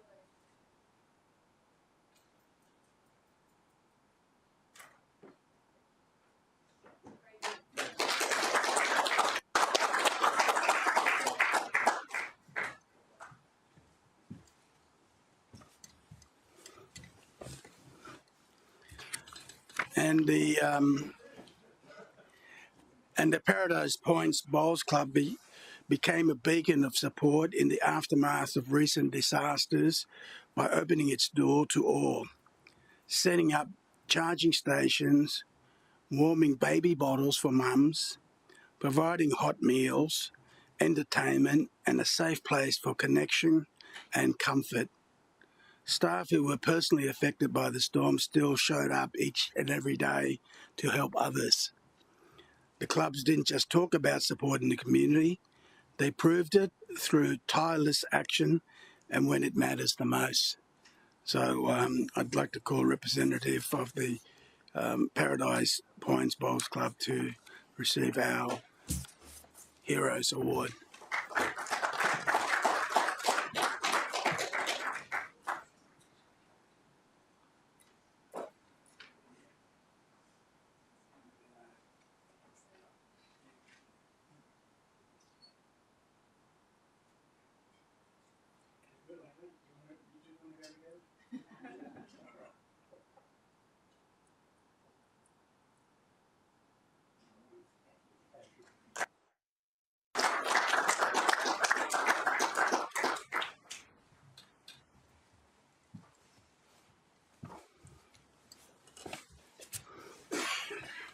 It's time like this that, isn't it wonderful, the Gold Coast spirit, and you reflect on that. It's such an honour to be us all to be able to share.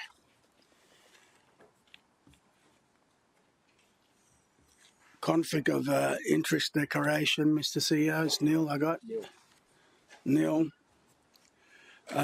Councillors, reception consideration of committee meetings, 11.1.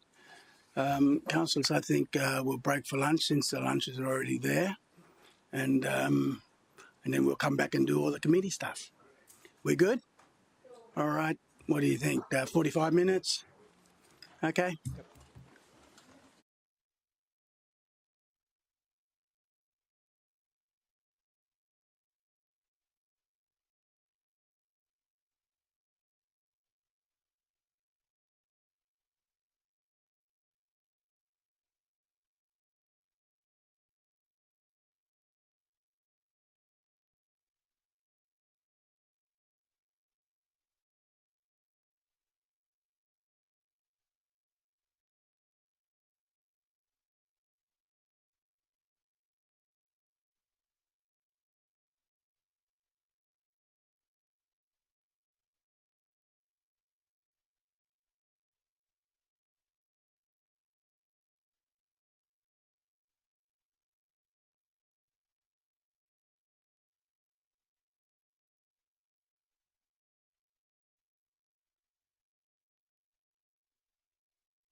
Streaming's on. And planning, Councillor Hamill. Mr Mayor, I move that the minutes of the 857th Planning and Regulation Committee meeting held on Tuesday, 15th of July 2025, covered by recommendations 1 to 11 be received. Second to Councillor Doran. All in favour, show of hands. Against, motion carried. Councillor Hamill. Mr Mayor, we need to call out item 6.6 to make an adjustment to the recommendation based on legal advice. Councillors, will go to 6.6. And Mr Mayor, I would introduce the proposed alternative that was circulated by officers based on that legal advice as a change recommendation. Okay. You move that? Yes, please, Mr Mayor. Seconder, anyone? Okay. I trust you. I'll second the motion. Councillor Hamill, you want to speak on that?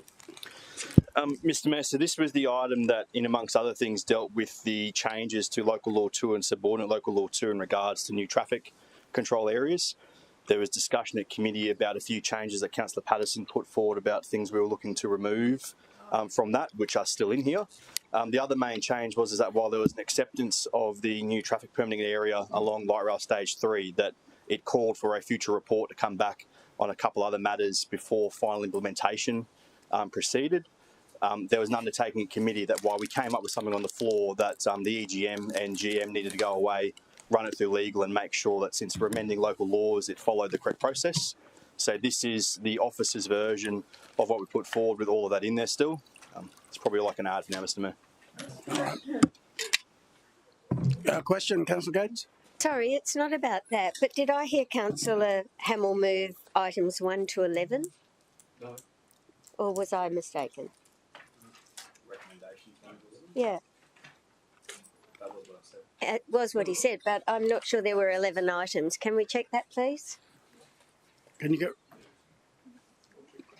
What's the motion? It would appear, Mr Mayor, the script might be the script from the previous round. So I think so. If the EGM could confirm what number she'd like me to say. 1 to 8. Through you, Mr Mayor. Councillor Hamill. 1 to 8. 1 to 11 covered it. 1 to 8. 1 to affinity. Where's the 8? Where's the 8? It's 1 to 8. There is 11 I see. Where? This is what I did last time. Mr Mayor, there is 11 items. It's 11 recommendations if you include the minutes. I'm steered by Councillor Gates, Mr Mayor. I'll leave it as recommendations 1 to 11 as on the advice of Nikki. We won't rewind. Okay. So anyone speak against the motion? Yes, Councillor Marshall. Thank you, Mr Mayor, and through you. Look, just in terms of, and I'm talking about the Gold Coast Stage 3 light rail parking corridor, which we had a good, healthy debate at committee. I'm not actually on planning committee, so I wasn't able to vote on that morning. But since that period of time, the community's come back to me at full force and does want me to talk against this and vote against it for two main reasons. Look, the first, and to give people context, the Gold Coast Light Rail Stage 3 parking area, it runs the entire length of my division. It constitutes about a third of its total area and encompasses about half, if not more than half, of the people that live in Division 12. So that's more than half the people live in Division 12 that at the moment are unaware or uncertain whether they'll be able to park in front of their own house or park on their own street. And even though I welcome the fact that we're sort of deferring the decision, it's the decisions around the parking permits which have the majority of my residents concerned. There were some comments made in committee that not everyone will get a parking permit and that a parking permit doesn't guarantee you a park in front of your house and doesn't guarantee you a park in your own street. What the community wants me to relay to councillors and to everyone who wants to listen is that what a parking permit does do, however, is it stops the council fining you $200 for parking in your own street and for parking in front of your own house. This community, this area, it's a beachside area with cafes and restaurants. They're well equipped with fighting for car parks, racing home, not being able to find car parks. They don't necessarily have an issue that they won't be guaranteed a car park. The issue they have is receiving a fine for parking in their own street. They wanted me to remind councillors and the mayor that We are a tourist city where we have a large percentage of hospitality workers who don't work a normal Monday to Friday 9 to 5. Their weekend, some hospitality workers' weekend is Monday, Tuesday, and unfortunately, on their days off, they're not going to be able to actually park in their own street or in front of their own house. There's significant concerns around that component of the parking permits. But further to that, they also object to the process that took place. We went to the community through community consultation, and both Councillor Martin and I have had a couple of community consultations of late where we've stressed to the community we're really interested in listening to what you have to say so that we can drive decisions based upon that. There's been community sentiment that we don't listen and that we're going to do what we were going to do anyway. And we've been pushing Councillor Martin and I that that's not the case. We're really interested in knowing what people are thinking and helping us to drive these decisions. So when we came back from the community consultation, only 20% supported this change, but we were going to proceed with it anyway.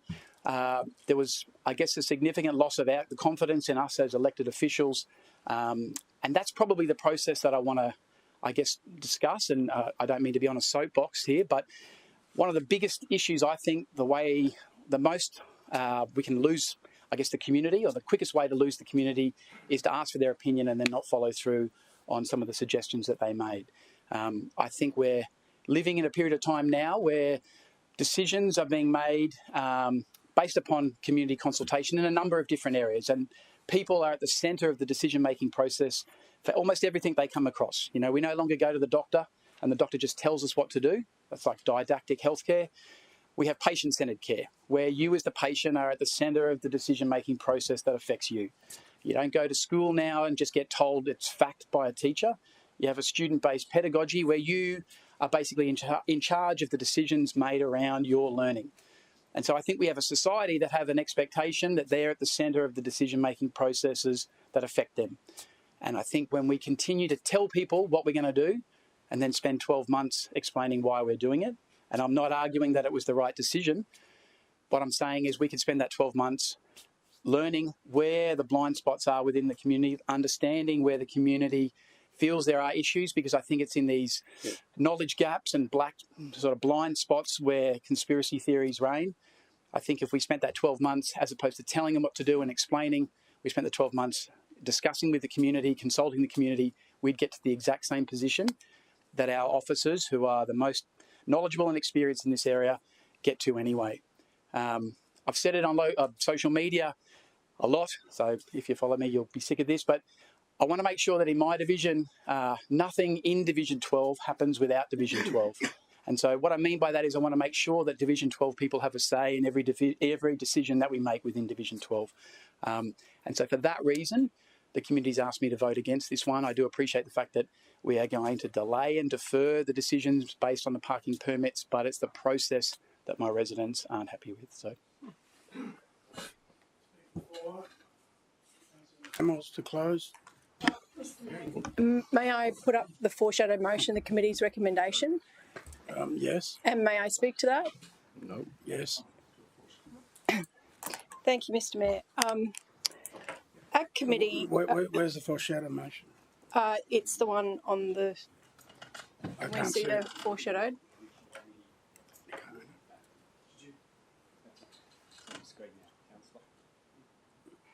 Where? All right, now you can speak against the motion, not for the foreshadowed. Okay, thank you, Mr. Mayor. The reason why committee made some amendments to the recommendation that came to council is we had two concerns, and I appreciate what committee's recommendation, it didn't go far enough for Councillor Marshall, because we recognised the work that had already been done and we didn't want to stop that. So the work that's been proceeded for these local law changes. However, there are two elements which I think were critical and I would like to see remain in there. The first one related to, if you could just scroll down, it's actually probably easier with the red on, with the change recommendation. You're not speaking for okay. Foreshadow. Okay, so what is... Speaking against the motion. So what is not present in this recommendation is there is not a protection of... There was a discussion with the officers that we could determine when the signs go up. We put on the local law now, but there would be conversation prior to that. They were amenable to that, and we included that in the recommendation. That's the first reason why I can't support this. The second reason is that this would bring in a permit change after we've just purchased a new building in Bundall and after we've just changed the requirements around Bundall, which would mean any local employee of the City of Gold Coast can go and park, if they're here for work, they can go and park in that very sensitive Bundall precinct and they will be exempt. And it is not the intent of that legislation. The intent is to create efficiencies so we're not giving people parking fines, but it is the result of the legislation. Mr Mayor, I don't mean to interrupt Councillor Patterson's flow, but I don't know if she's actually read the recommendation in full because it specifically has that in there, what she was seeking.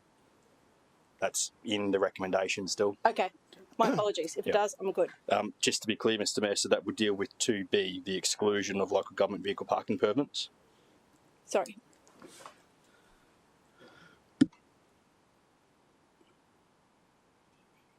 Okay, great. Thank you. Okay. Apologies, Mr Mayor. All right, so we've had 2 against. Councillor Hamill to close. Mr Mayor, can I take the opportunity to acknowledge Councillor Marshall's input on this matter? And I do really recognise that we are talking about an area that does cover half of the geographical area of his division. And I've definitely seen some of the debate and feedback that he's received on some local Facebook pages and groups, and can appreciate that it's been a big task for him, and thank him for bringing that local insight today. There was just a couple of things I thought we should point out on the public record for councillors, but also for any member of the public that may look at this debate, which was around that these parking permits don't apply on, or this doesn't apply on weekends or at night times. So it's not 24/7. Weekends, it doesn't apply. After hours, it doesn't apply. Mr Mayor, there was a lot of time at committee discussed about how this had worked in stage 1 and 2 and what it had created and what, if there were any unintended consequences that officers could point to of where it hadn't worked.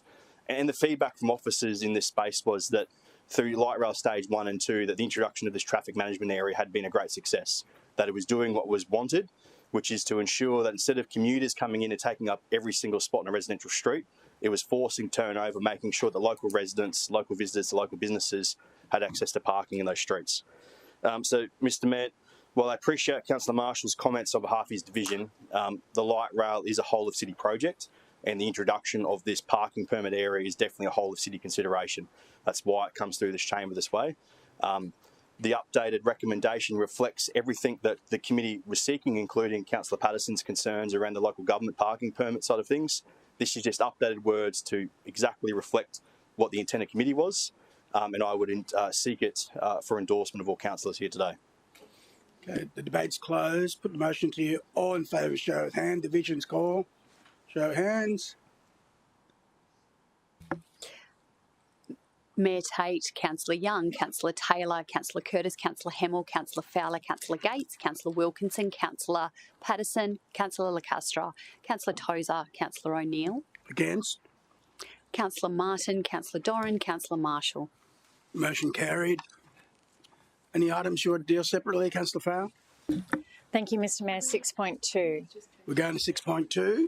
I just had, from a procedural perspective, a word was omitted and needs to be added in, and I'll speak to it briefly once I have a second. Okay, is it?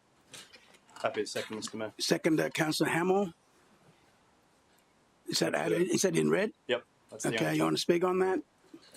Thank you, Mr Mayor. We had a lengthy and robust debate during the Planning and Regulation Committee regarding the Oxenford Investigation Area Precinct A. Specifically that it was unanimous amongst all committee members present that councillors did not feel confident in proceeding with the area into the planning scheme at this stage. The primary concern was the lack of infrastructure, and the commitment from the state government to deliver this needed to support the proposed increased density. And in addition, there was significant infrastructure upgrades that would fall to the city. So while a lot of that does sit in LGIP and is currently funded, there was a significant portion that was still to be funded. So as I stated in committee, I personally would like to see stronger commitments around infrastructure and funding before we make any major statutory planning changes. We're in the process of a new planning scheme being developed, and we need to clearly understand how we'll accommodate the expected growth, not just in terms of housing, but also in terms of the services, the roads, the schools, public transport, open space and community facilities that support livability. So until those assurances are in place, I'm not supportive of advancing the Oxenford Investigation Area Riversdale A precinct or any future stages into the planning scheme. Okay, speaking against the motion. Question, Councillor Patterson. Thank you, Mr. Mayor.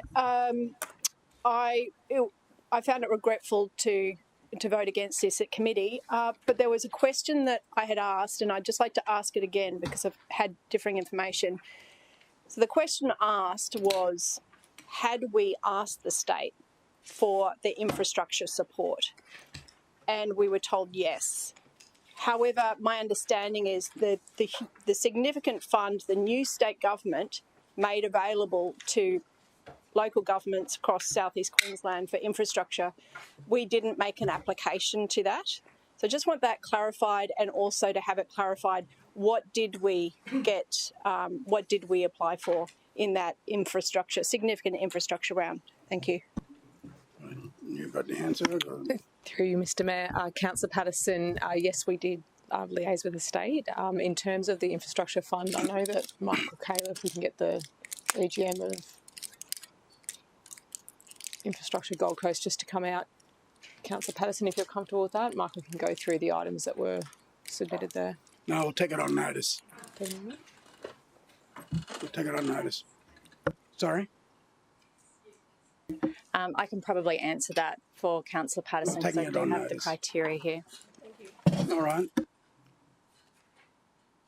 Anyone else speaking for the motion? Did we have an against?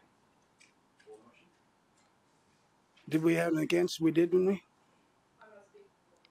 All right. Well, I'll go to Councillor Flower to close.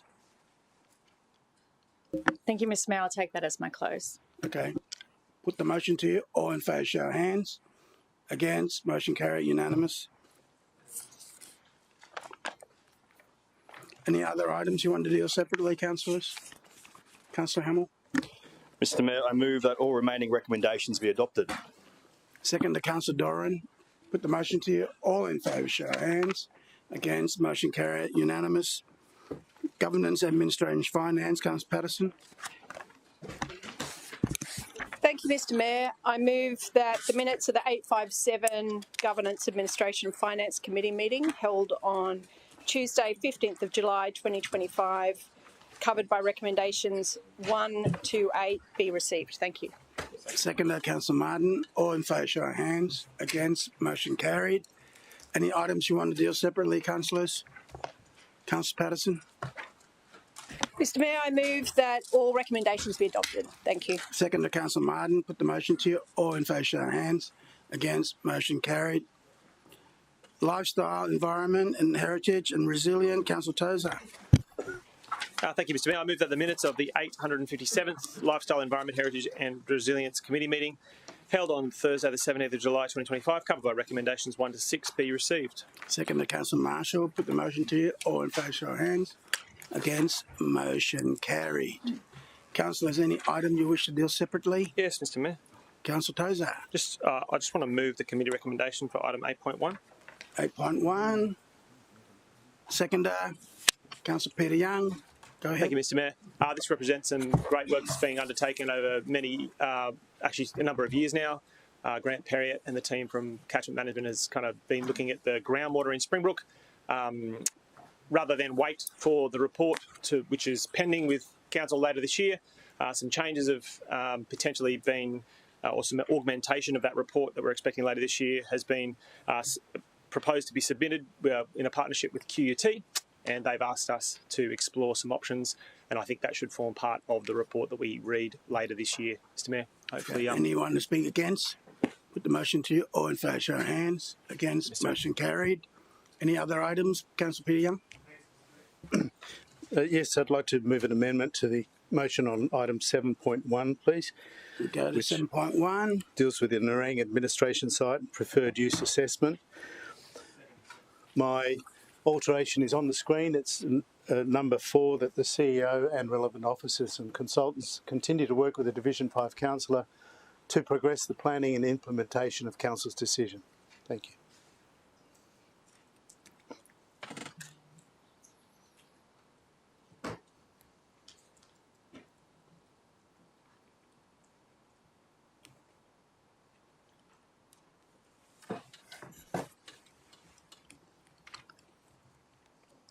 I'm just thinking whether I do an amended motion because I like to be consulted myself, you see. Of course. I'm happy to incorporate that, Mr. Mayor. Oh, if you do, then I don't have to do with the Mayor and motion. Division 5 councillor. Okay. If you're happy with that. Consult with them.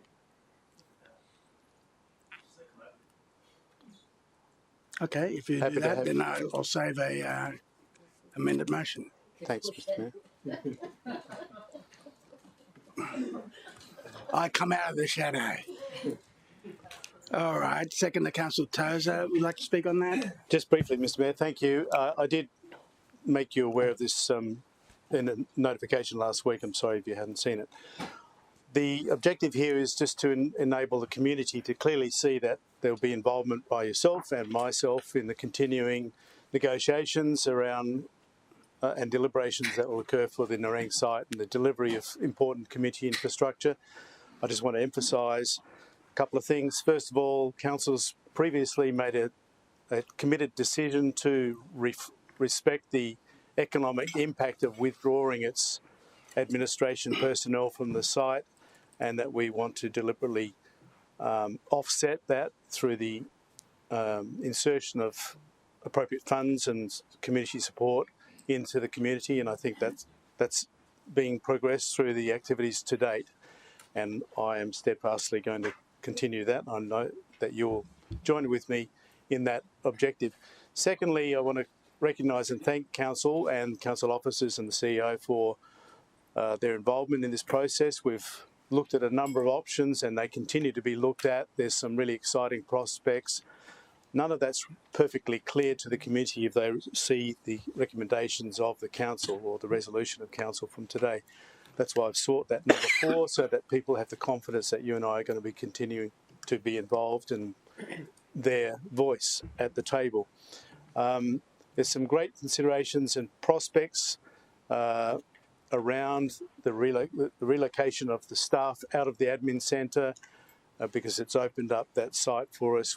There's been proactive work taken by the CEO and consultants to ensure that we get a really good developable site. There's been negotiations with property owners in the town about the prospects of purchasing, and that hasn't come to fruition, but the objective that's being sought and presented to us so far is not the ideal, but it's a really great second best because we can combine a variety of uses on the administration site. That's what's proposed, and I think that's going to be a great outcome for the economy and the community of Nerang. Thanks, Mr. Mayor. Okay. Anyone want to speak against the motion? Put the motion to you. All in favour, show of hands. Against, motion carried. Any other items, councillors? Deal separately. Councillor Tozer. Mr. Mayor, I move that the remaining recommendations be adopted. Second to Councillor Marshall. Put the motion to you. All in favour, show of hands. Against, motion carried. Economic tourism, Councillor Castro. Thanks, Mr. Mayor. I move the minutes of the 857th Economy, Tourism and Events Committee meeting held on Thursday, 17th of July 2025, covered by recommendations 1 to 6, be received. Second to Councillor Fowler. All in favour, show of hands. Against, motion carried. Any items you want to deal separately, councillors? Councillor Marshall. Thank you, Mr. Mayor, and through you. This is 7.3, and I just happy to move the item, but with a slight change that I've sent through. I think it's a bit further down. Essentially, just to speak quickly to the change. Essentially, the change I won't talk to it just yet, but the change just relates to having a divisional councillor briefing, whether that's monthly or 6 weekly, similar to what I would do with other major projects in my area. This is, the depot is in my divisional area. so that I'm kept updated and so that in turn I can also keep the community up to date. Can we add the word informed to the end? Yep, can we add the word informed to the end of community? Because you can't keep the community. No, you can visit them, but you can't keep them. Cheers. I don't want them. No, it's all right. Okay. Yep. So I'll speak to it. Is there a seconder? Need a seconder. Okay, Councillor Castro. Oh, good.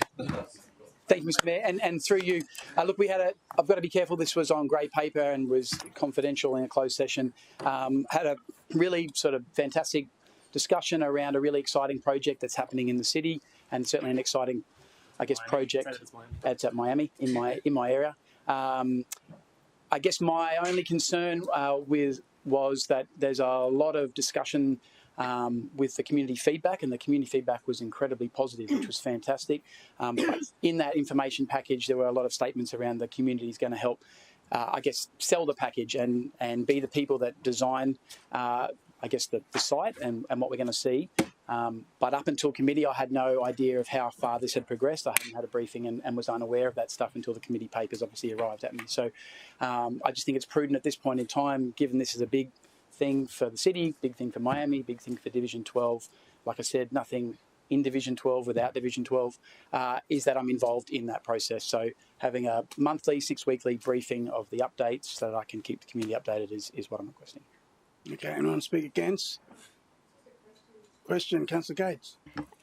Thanks, Mr. Mayor. There was quite considerable conversation at the committee meeting about elements of the proposed precinct.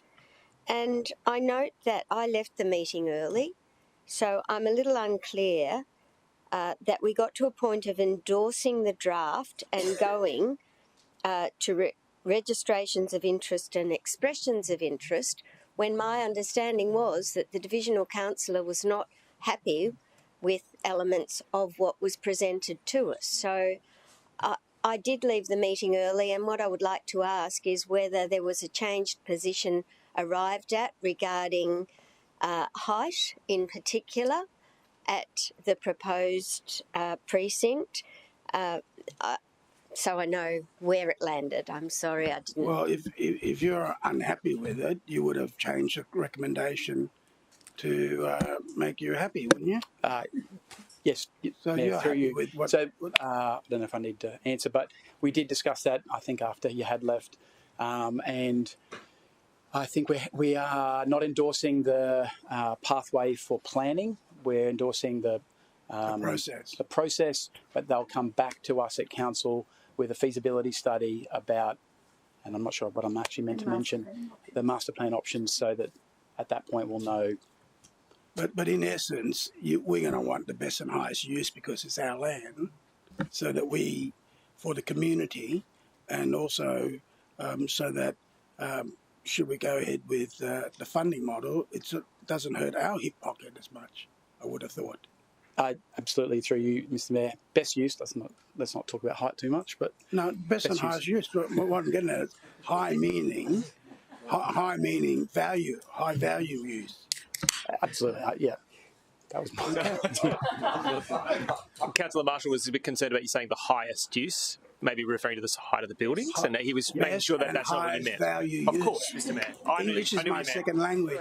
Councillor Marshall is just getting used to it, Mr. Mayor. Anyone speak against?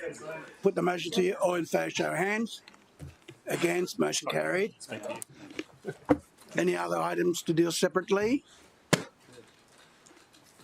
Councillor Castro. Thanks, Mr. Mayor. Mr. Mayor, I move all the remaining recommendations be adopted, of course, because 7.3 has just been adopted. Yeah, so move the remaining items. Thanks. Okay, seconder, Councillor Fowler.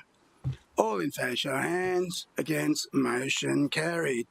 Water, Waste and Energy, Councillor Curtis. Thank you, Mr. Mayor. I move that the minutes of the 857 Water, Waste and Energy Committee held on Tuesday, the 22nd of July 2025, covered by recommendations 1 to 6 be received. Seconder, Councillor Wilkinson. All in favour, show of hands. Against, motion carried. Any items you want to deal separately, councillors? Councillor Curtis. Mr Mayor, I move that all remaining recommendations be adopted. Second to Councillor Wilkinson. All in favour, show of hands. Against, motion carried.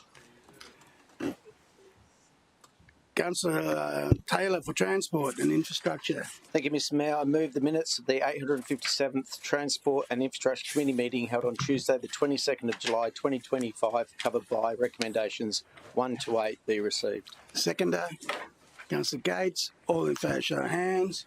Against, motion carried. Any items you'd like to deal separately, councillors? Councillor O'Neill. 6.3, Mr Mayor, and just to move and speak to it. Thank you. Okay, move. Seconder, Councillor Taylor. You're on. Thanks, Mr Mayor. Mr Mayor, this is the Greenmount Headland Revitalisation Concept Plan that has gone out to consultation with pleasing results.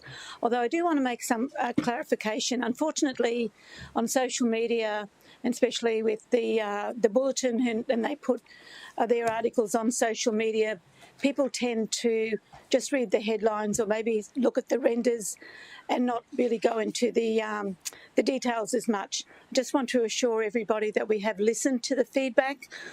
We want everything to be as natural as possible.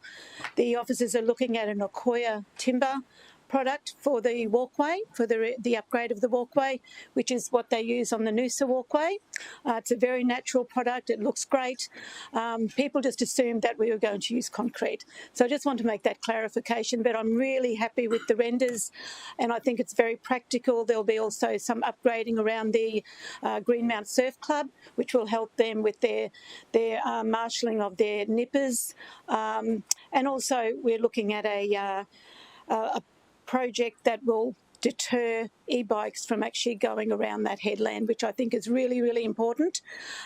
We ask people now to dismount from their cycles. Doesn't always happen, but we're going to make sure in the landscaping of this project that that does happen. And I really thank the officers and the engagement officers who worked on this project, and I'm just hoping that we'll get some detailed planning and some funding in years to come. Thanks, Mr Mayor. You want to speak against and put concrete in? No? All right. Put the motion to you. All in favour, show of hands.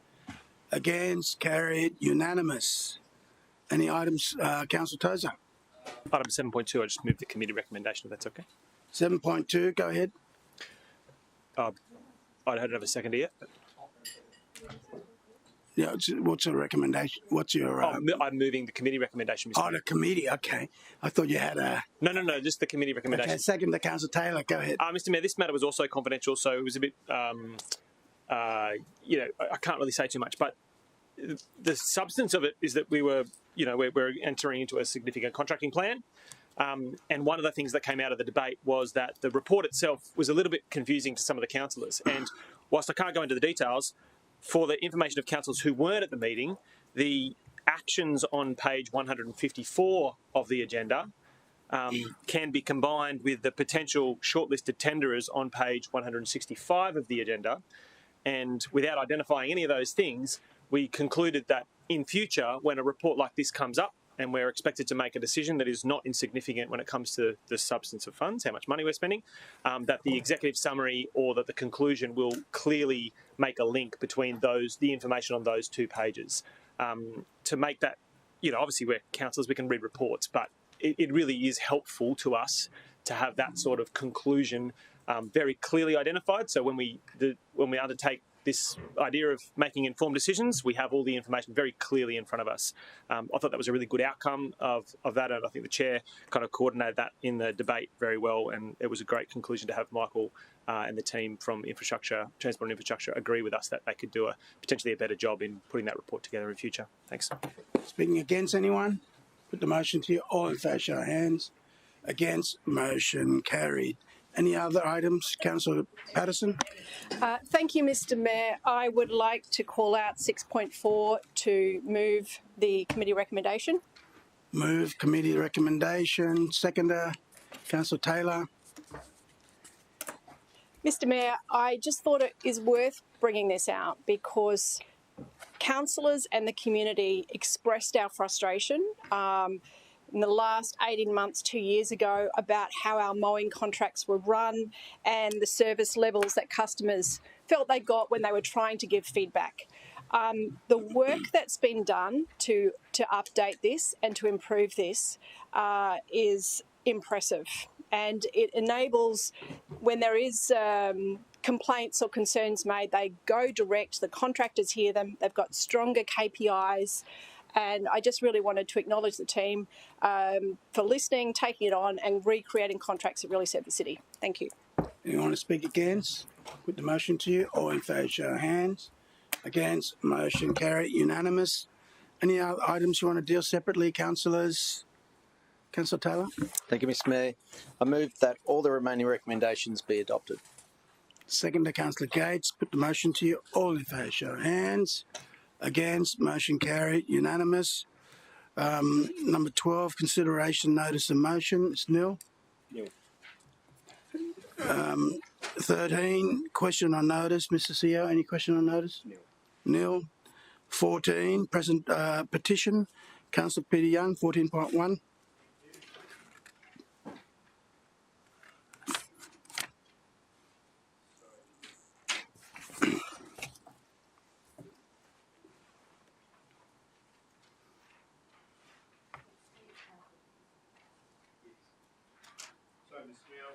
The document for it amongst It's all on of the this. screen. Thank you. I move that the petition be received and referred to committee for consideration report. It deals with streets, parking, safety and infrastructure in Boundary Way, Pacific Pines. Thank you. All right, seconder, Councillor Taylor.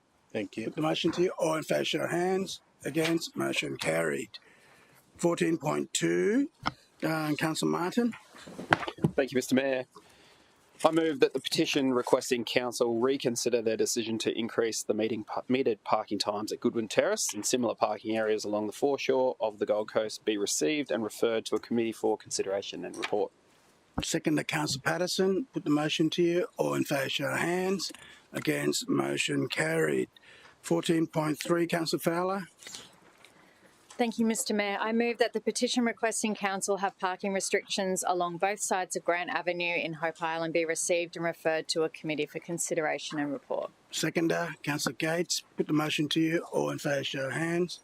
Against, motion carried. 14.4, Councillor Taylor. Thank you. I move the petition requesting an off-leash dog area with bag stations at Cascade Gardens for all dogs of all sizes be received and referred to committee for consideration and report. All right, second to Councillor Peter Young. Put the motion to you. All in favour, show of hands. Against, motion carried. Councillor Curtis. Thank you, Mr Mayor. I move that the petition requesting the relocation of skip bins currently located along the Waterpoint Towers and Harbourside Gardens residential resort boundary fence due to ongoing and excessive noise disturbances be received and referred to a committee for consideration and report. Seconder, Councillor Peter Young. Put the motion to you. All in favour, show of hands. Against, motion carried. No more petitions. General business, 15.1, Councillor Hamill. Mr Mayor, requesting the support of councillors to attend an event in Melbourne where I'll be attending mainly a lunch with Urbis and a series of developers and construction partners. The intent of the time down there is to encourage some Melbourne-based builders to seriously take a look at the Gold Coast as where they set up the next business, to hopefully look at bringing more construction companies, especially specialised formwork companies, etc., onto the Gold Coast. Okay, so you move the motion on the screen. Yes, thank you, Mr Mayor. Seconder, Councillor Patterson. Anyone to speak against? Put the motion to you. All in favour, show of hands. Against, motion carried. Councillor Hamill, back to you. Mr Mayor, the other request today is for acceptance from Council to attend the Property Council of Australia's upcoming Property Congress over in Perth. There's a series of meetings and events and panels across a few days that I've been asked to be part of. While in Perth, I'm also going to take the opportunity to visit the two waste-to-energy facilities on that side of the country, and we'll be doing some work with some of the small lot housing that has occurred around East Perth to look at what could be brought back here to the city. All right, I'll move the recommendation. Seconded by Councillor Peter Young. All in favour, show of hands. Against, motion carried. Councillor O'Neill, the Pink Hotel. Thanks, Mr Mayor. Mr Mayor, I'm asking that the city officers provide council with an update on any current heritage assessments underway related to the Pink Hotel located at 171 Griffith Street, Coolangatta, and that the update includes information pertaining to the determination of the property's heritage significance and eligibility for entry onto the register as a place of local heritage significance in accordance with the relevant threshold criterion. Seconder, Councillor Martin.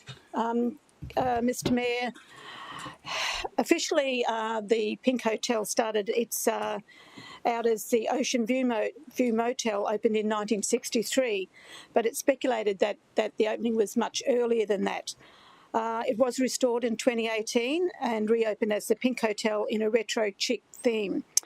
The architect was George Ray, and he also designed another very heritage listed building in Griffith Street, Capitol Theatre. There's a lot of nostalgia attached to this building. We don't know whether it will meet the criteria, but I am concerned that we may get to a situation where we were with the Old Burleigh Theatre, where you've got an owner that may not be recognising the heritage and the nostalgia of the building. I think it's worthwhile that we know where we're up to with this. I myself approached the heritage officers some time ago and was told it was on their list, but have not heard anything since. And there are rumours afoot in the town of what may or may not happen to that building. So I think that we need to know where we're standing from the heritage point of view in the city. Thanks, Mr Mayor. Okay. Anyone speak against the motion? Councillor Gates? Just a question, please, through you, Mr Mayor. Is it for sale or has it recently been sold? I do believe it was for sale. I don't know whether it has been sold. I do know there's no DA attached to it at the moment. Okay, thank you. Okay, anyone speak against the motion? Put the motion to you. All in favour, show of hands.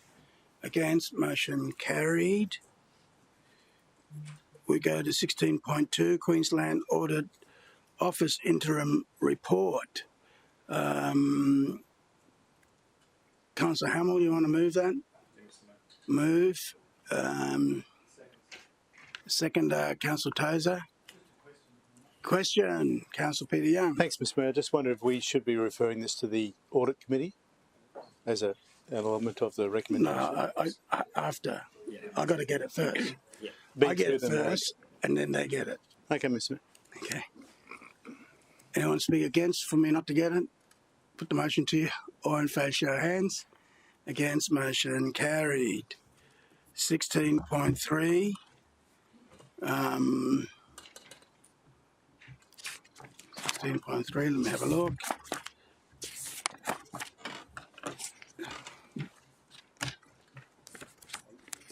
Where's the motion there?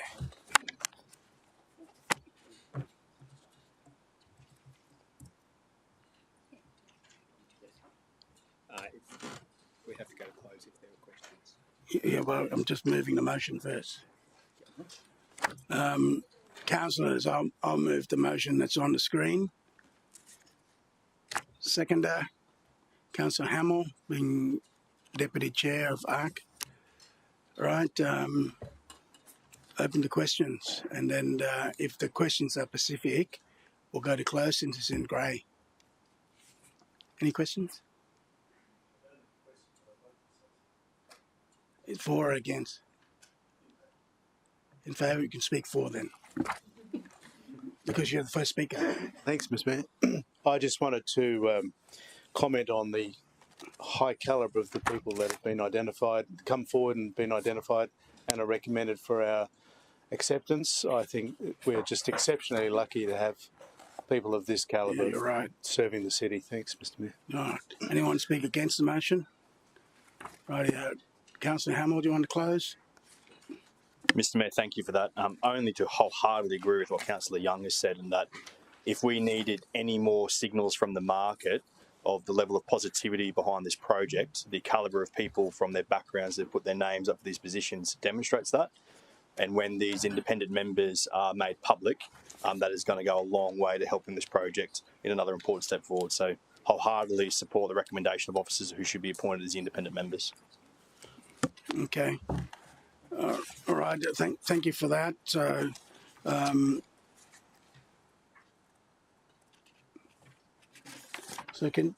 Paul, can you mention that? Yes, certainly. Through you, Mr Mayor, thank you to councillors for the acknowledgement of the process.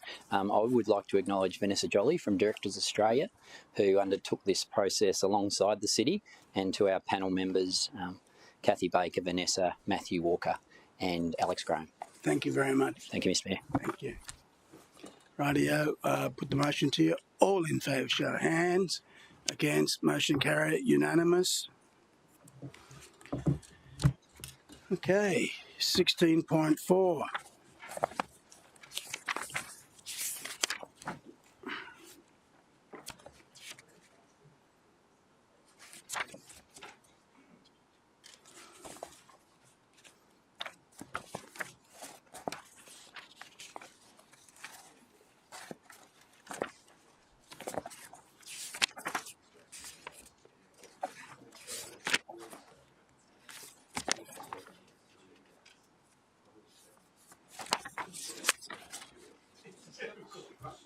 All right.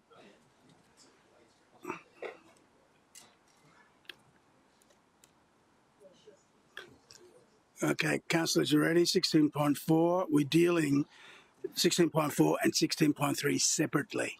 Okay.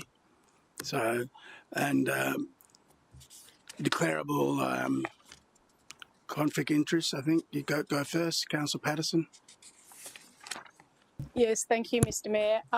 As on the screen, if we just scroll up a little bit further, I am declaring that I have a conflict of interest with this matter, and I can't see the wording on the screen, but basically I'm requesting that I have the opportunity to speak and to answer any questions before I would leave the room. Thank you.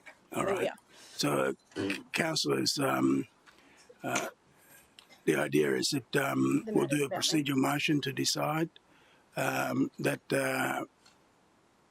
may speak, isn't it? Can't see it. Just a second.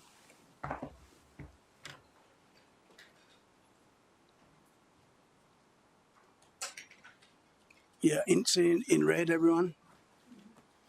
The procedural motion there.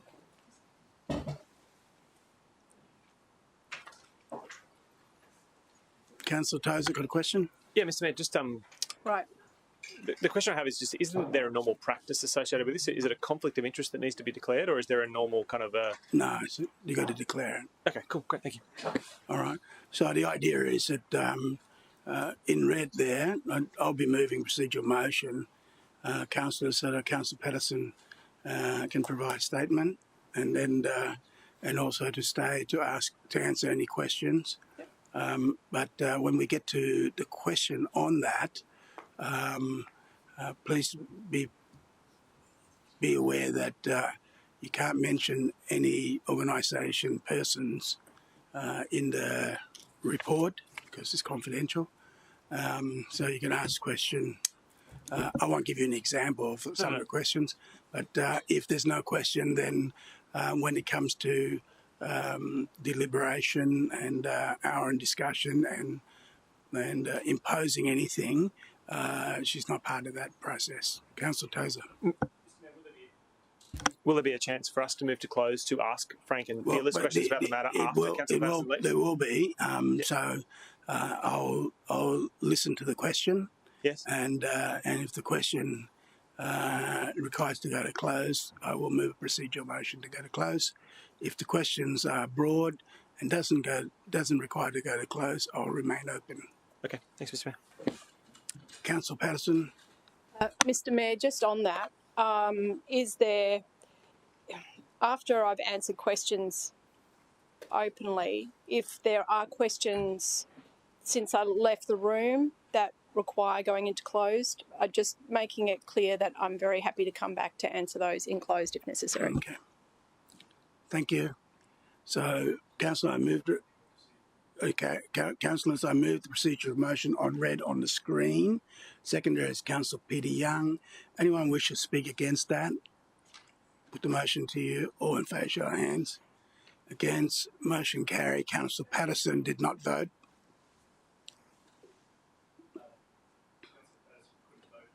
No, I said she did not vote. Excuse me, Mr. Mayor. You have to divide as it's a conflict. Yeah, that's right. Yeah. You ready? All in favour, show of hands. Mayor Tate, Councillor Young, Councillor Taylor, Councillor Curtis, Councillor Hemel, Councillor Fowler, Councillor Gates, Councillor Wilkinson, Councillor Martin, Councillor Lacastro, Councillor Doran, Councillor Tozer, Councillor Marshall, Councillor O'Neill. Against? Please mark Councillor Patterson did not vote. Motion carried. Okay, I call on Councillor Patterson to make a statement.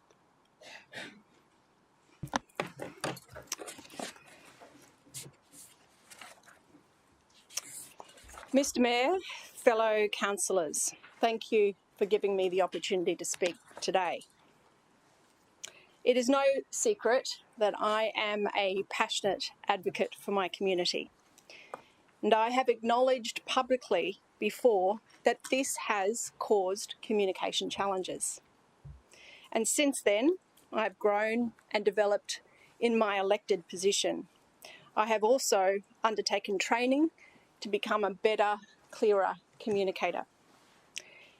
The incident being presented today is from August last year, before the January council meeting, when council requested that I attend training, and therefore before I attended training. At that January meeting, I made clear my commitment to treating council officers with courtesy and fairness, and I stand by that today. The three complaints in this item relate to a town hall meeting I hosted on August 27 last year on what has become colloquially known as the view tax. The view tax is a highly emotive subject for many Gold Coast residents, and particularly for aged pensioners residing in Southport Towers. I think we all understand how challenging it is for a councillor to walk the line between being a passionate advocate for your community, listening to them, empathising with them, while balancing the responsibility of explaining to residents the often complex reasonings and machinations of local government. A town hall meeting allows residents to speak and be heard. They are emotionally charged environments that I believe are vital to our democracy and a key plank of how we demonstrate accountability and transparency to our communities. With regards to allegation 1, the benefit to the investigator is there was a video recording of the event, which I made it available to him. I find it extraordinary that the video and video transcript of the town hall are not included as part of the investigator's report for council's consideration today. The transcripts of people's hearsay and interpretation of the meetings have been included, but not the transcript of the actual meeting itself. There is just one cryptic line in the report referring to the fact the video is a shortened version. This comment creates a sense of mischief where there is none. The recording certainly covered all aspects of the evening the complainant referred to, even recording long after the complainant had left the meeting, without cut, without edit. It was a complete record right up to where I declared the meeting closed with nothing edited, nothing removed. I urge the OIA to consider whether they deem this to be best practice. When video evidence is there to confirm what was actually said and what actually happened, and the investigator does not include it, I consider that a breach of natural justice. But back to the allegation. I maintain that the role of a councillor is to be open and persuadable to the information and recommendations put forward to them by council officers. We need to have an open mind and allow ourselves to listen to the experts, interrogate the issues, and come to our own conclusion. To say I am open and persuadable is not to say I had my arm twisted, and to suggest so is disingenuous. Further, I feel that I adequately explained the council process to the town hall on how ideas and plans make their way through the administration process to this chamber for our vote. I maintain I presented my opinion and perspective as a councillor. When asked from the floor who came up with this idea, I stated, and I quote, "In relation to officer recommendations, the buck stops with the CEO, but in relation to the decision making, that is the sole responsibility of council." That is verbatim, and I said it clearly. It is also claimed I suggested officers failed to properly present rating information. This is not true. I can only consider what the complainant is referring to is when I explained how the assessment tools for assessing this rating category are clunky. Officers themselves confirmed this in a council meeting and confirmed if the state allowed council to apply a different valuation method, it would be a more precise and therefore fairer tool to use. Instead, we were using the best assessment tool currently available to us. I appreciate the meeting was loud and vocal, and I understand that passion arising from my community. These environments are tough, but I was the one at the front of the meeting, solely taking on the angst of a few hundred people because that is part of this job. It is claimed I contributed to distress among council officers, frustration among residents, and created an unsafe and volatile environment at the meeting. It was even mentioned, if only I had used more PowerPoint slides, then people would have been less upset. I would assert this indicates a most naive understanding of town hall environments. Democracy in action is not always pretty, and it's not for the faint-hearted. I forewarned officers to expect a heated crowd. That an officer experienced emotion and distress witnessing a town hall as an anonymous observer is not a breach by me of code of conduct. In fact, I went to great lengths to protect officers as much as possible. We had originally intended for the relevant officers to be at the front of the room to answer technical questions when they arose. But within minutes of attendees entering that room, I realised this was a most agitated crowd and suggested to officers they sit at the back of the room. I would ensure their anonymity by not calling on them. The residents were there to express their frustration, more so than to hear details, and I needed to flow with that, and that's why I protected those officers in that way. As to frustrating residents, residents were already deeply frustrated. That's why they turned up. Ask any councillor who puts on a mobile office when everything's happy at Saturday at 10 a.m. Residents were there because they were upset. With regard to the final point of an unsafe and volatile environment, I wonder if at any time officers gave consideration for my experience. Did they ever consider if it was distressing for them as anonymous observers just what it may have been like for me, up at the front of the room, the sole person taking the heat for hundreds of residents' angst? I certainly did nothing intentionally to elevate that for my own sake, let alone others. To add context as to how others viewed my handling of this meeting, I refer to a text I received just after the town hall finished from a fellow councillor who was there. Very proud to serve alongside you, Brooke. Very gutsy and impressive effort. That is not how you describe someone who is blame shifting or creating an unsafe environment. I thank that councillor who is here today for those words, gutsy and impressive effort.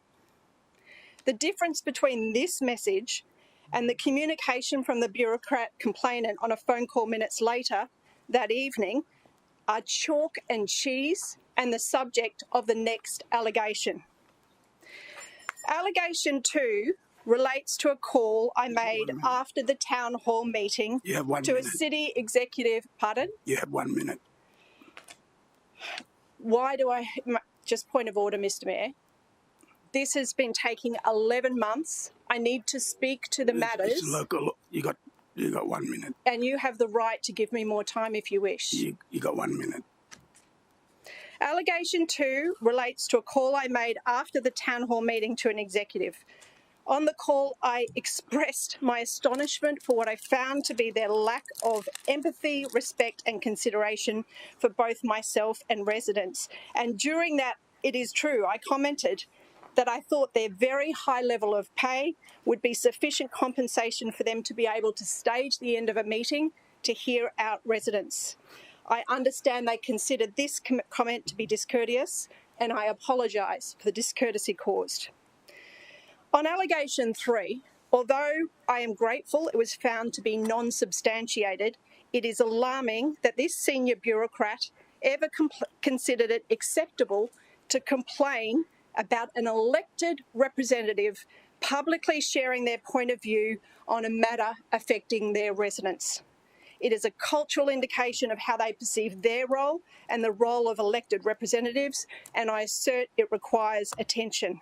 Mr. Mayor, town halls and these types of forums, they are becoming rarer as hen's teeth, and my concern is that instead of this report being a springboard for change, what it will do is be a reference point for why they should be more tight and more unworkable. Okay. Thank you, Mr. Mayor. All right. Questions, councillors? Councillor Tozer. Thank you, Mr. Mayor. My question is just through you to Councillor Patterson. You touched on some videos, and it sounds like there was more than one. So my questions are, what were the differences between the two videos? Part 2 is, who did the editing of the videos to make them different? And how were the two videos provided to the investigator? Thank you, Mr. Mayor. There was one video taken of the evening. I got to the end of the point where I said, and that completes the formal proceedings of this evening. It completed all the engagement and stuff. And I said, you know, if you want, you can stick around. It was edited. It was cut there. So we didn't do, you know, other kind of random questions, people doing things, chairs getting packed up, whatever. And that's what we had prepared to put on the Facebook page, but we didn't because of all these allegations. And that's what I provided to the investigator. As I said, every single one of these allegations is complete in that video, unedited, uncut. They left, as is pointed out, halfway through the meeting, about half an hour before the end of this video. Councillor Tozer. So the video covers it all. Thank you. So my question was really specifically, I just want to know exactly the differences between the two videos. Okay. So it sounds like what you're telling me so far, just so yeah. Augment what you're saying, so that there was a video made of the whole thing. Yes. And then there was a edited video provided to investigators. Yes. So my question was, what was omitted? What's the difference between the two? And then I also asked specifically, who did the editing? Okay. And then how did the two videos get to the investigator? Okay. So there was one. So after any video is done in my office, I work with my officer from my office who, in this public space, I don't particularly want to name her. I'm happy to enclose. Yeah, council officer. Great. So who works with me on Facebook. Okay. So we had prepared a video. We just took off the end. I don't know. I think it's in the report how much of a time is difference. And the investigator didn't ask me to see the extra 10 minutes at the end, completely unrelated to the allegations by the complainant. Didn't ask me for it. If they had, I'd be okay. Well, here you go. Didn't ask for it. Sorry, my question very clearly is, how did the investigator get 2 videos? The investigator, I don't know. I don't know. So I provided one, but I think it's probably just clear in it. Okay, this is the full compartment. And this is our element of it. Okay, so there is one video which covers all of the aspects of the allegation. I've provided it to the investigator. If the investigator had the concern raised in the report, the investigator didn't raise with me, would have been useful. Thank you. Yeah, I'll handle that in a minute. Okay. All right. Okay, because I'll ask another question. I'll come back to it. I'll circle back, as Jean-Pierre, whatever her name is, used to say. Any other questions, councillors? No? Okay. Right. Thank you, Councillor Patterson.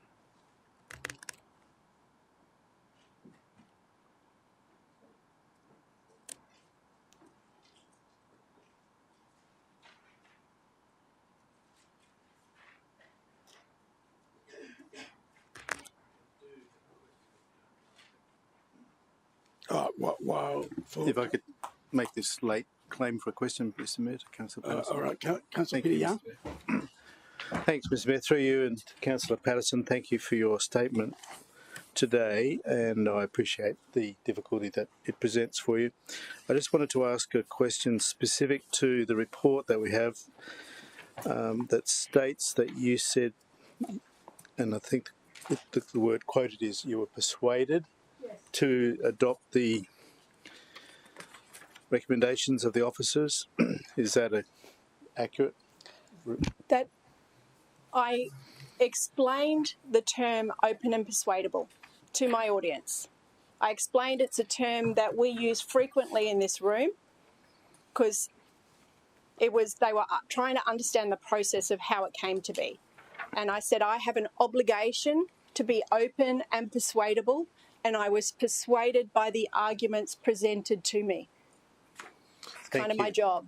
Yeah. Secondly, a comment is made here that you said, quote, we had got it wrong. Yes. Is that correct? That is right.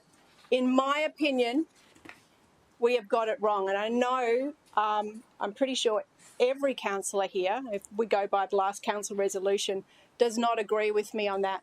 But since I've done more work with the officers, I'm looking at the reasons why the other South East Queenslands have gone to LGAQ and requested that more effective assessment tool.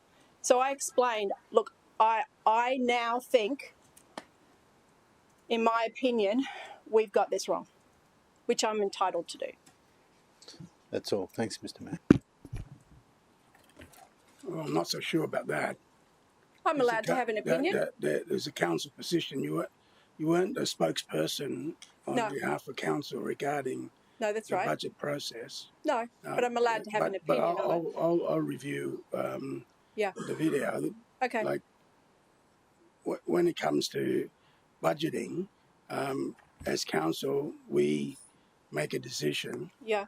And once the decision is made, that's really the council's position. I didn't disagree with that. If you believe that we got it wrong, then you've got to move a motion, even later on, to rescind a motion or whatever it may be to change the council's position.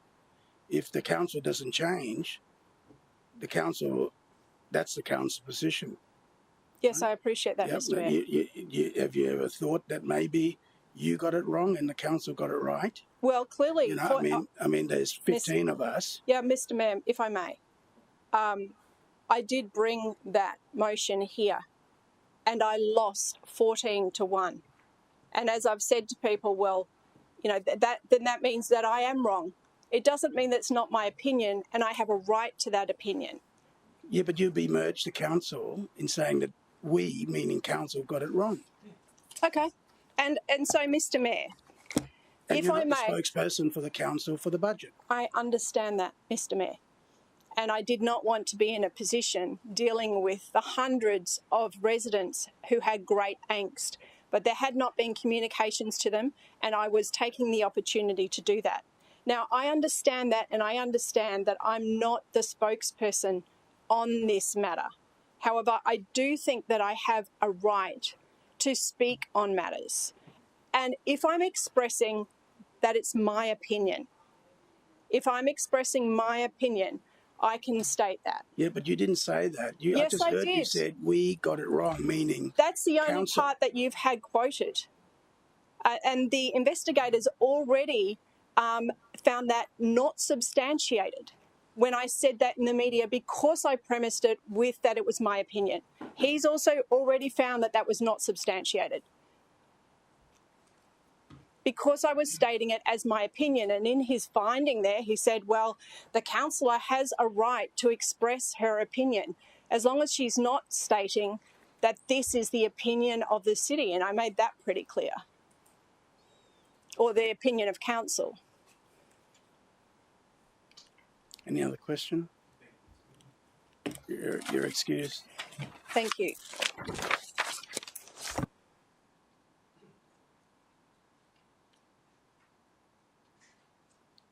Councillor Hamill, did you have any question there? Mr. Mayor, I don't have a question, but I have a recommendation when you're ready for one. All right. I've got a question regarding specifics on the video, which I'll be asking regarding specific on the names. So I'll move into close, because otherwise I can't ask it in open. Seconder, Councillor Wilkinson. Put the motion to you. All in favour. Hands. Against. Motion carried.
Have you? Okay.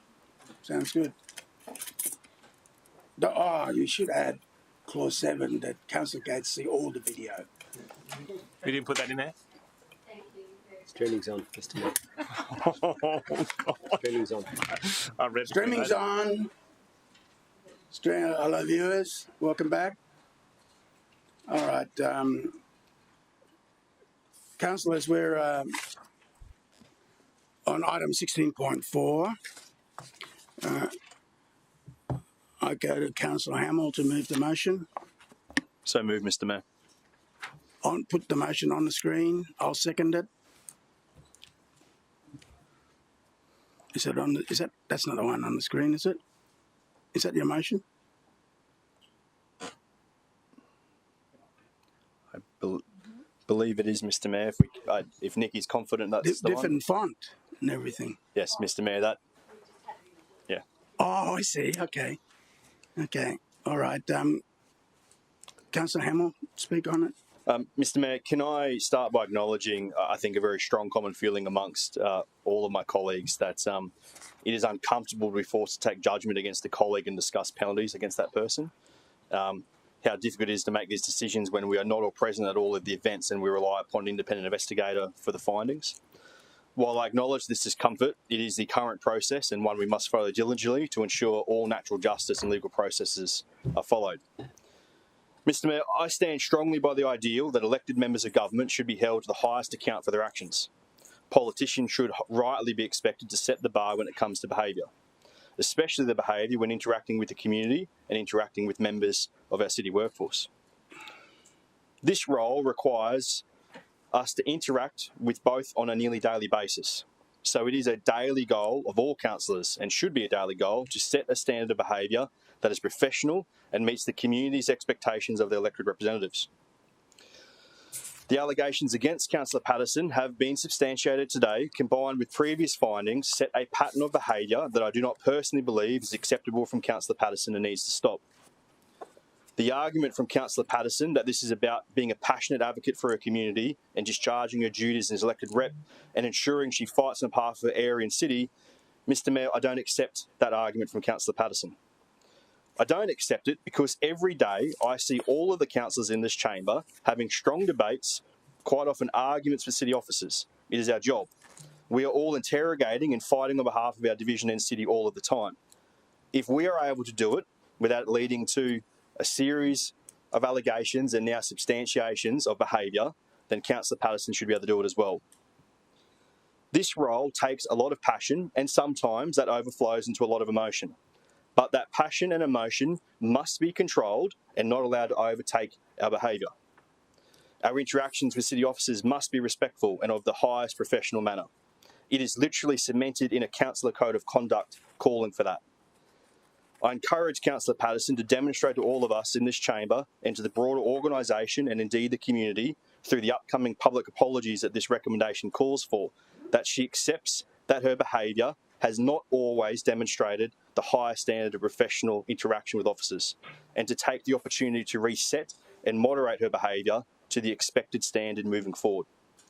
I encourage councillors to support these findings and the path set forward today, and would take this opportunity to offer my best wishes to Councillor Patterson on rising to this challenge and proving to all of us and city officers in the community that she can discharge her duties as an elected rep while doing so in a respectful and professional manner with city officers.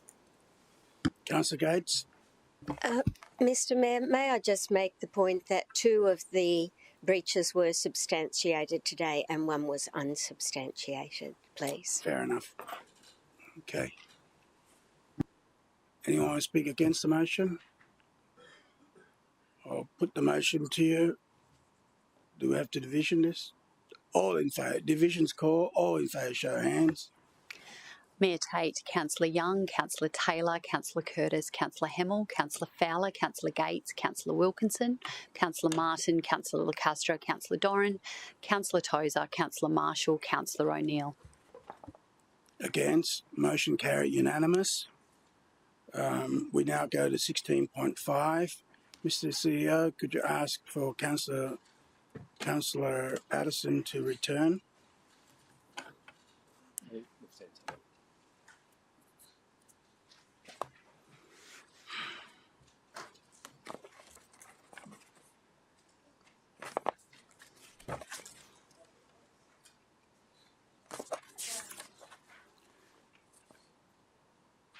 that last bit about going in close to discuss that. Yeah, that's what we use. Okay.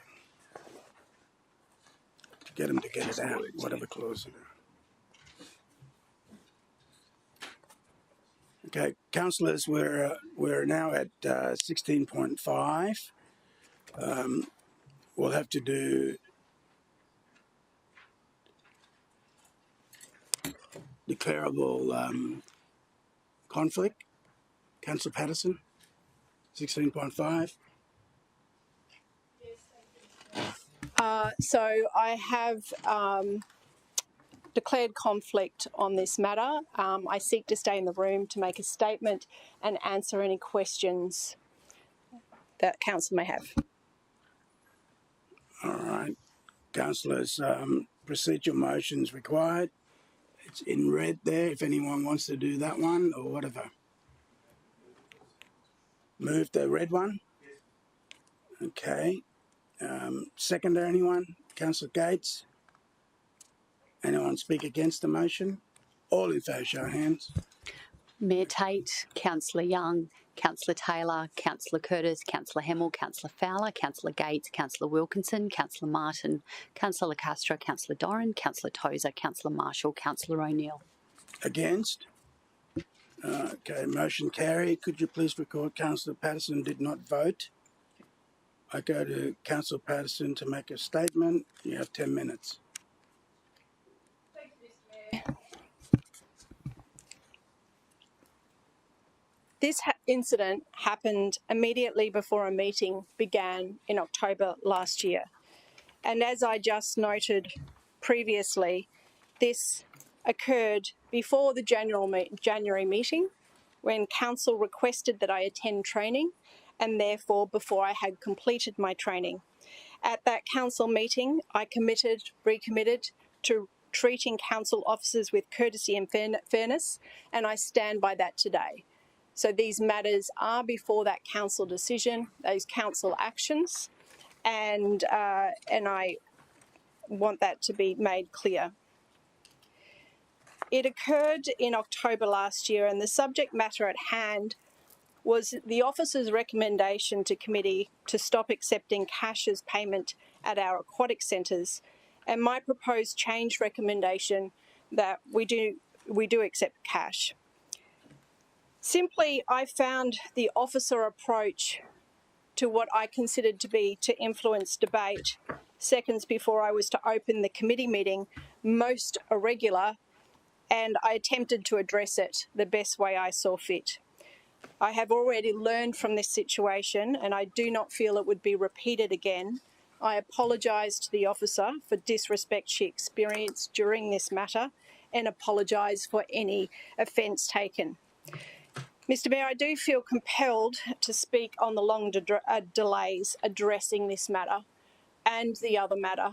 We're nearly 12 months out and too much time has passed since these incidents, and it doesn't also reflect the changes that this council requested in January and the work that I have been doing to ensure that my passion doesn't overwhelm message. While some delays are understandable, I don't think natural justice is served where a process takes that long, because the work that has been done already to address this matter, it's like it didn't exist. And we're going back again to something that happened last year, previous time.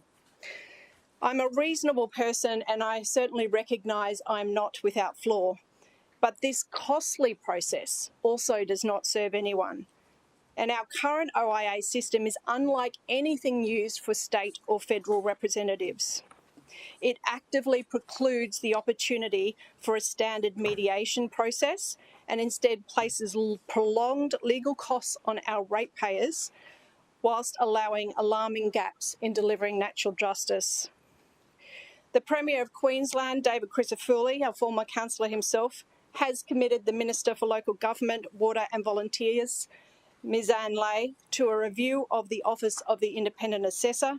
I welcome this and I look forward to contributing to it. Questions, councillors? No? Okay. Councillor Hamill.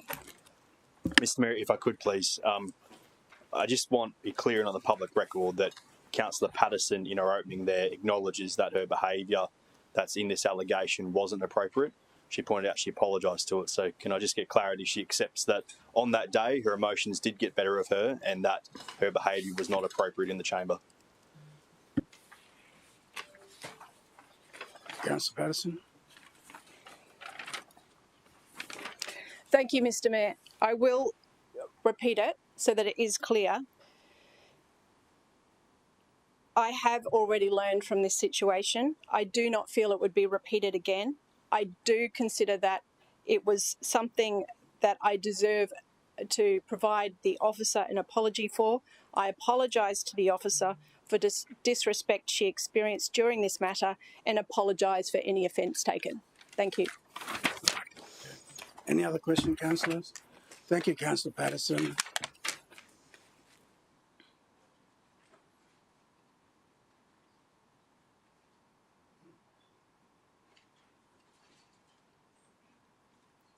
Okay, councillors, procedure motion. I move that we go into closed session on the basis to discuss an investigation report given to the local government under Chapter 5A, Part 3, Division 5, from the top of my memory, of the Local Government Act. Second by Councillor Hamill. All in favour, show of hands. Against, motion carried. Streaming.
Streaming's on. Councillors, we're dealing with 16.5.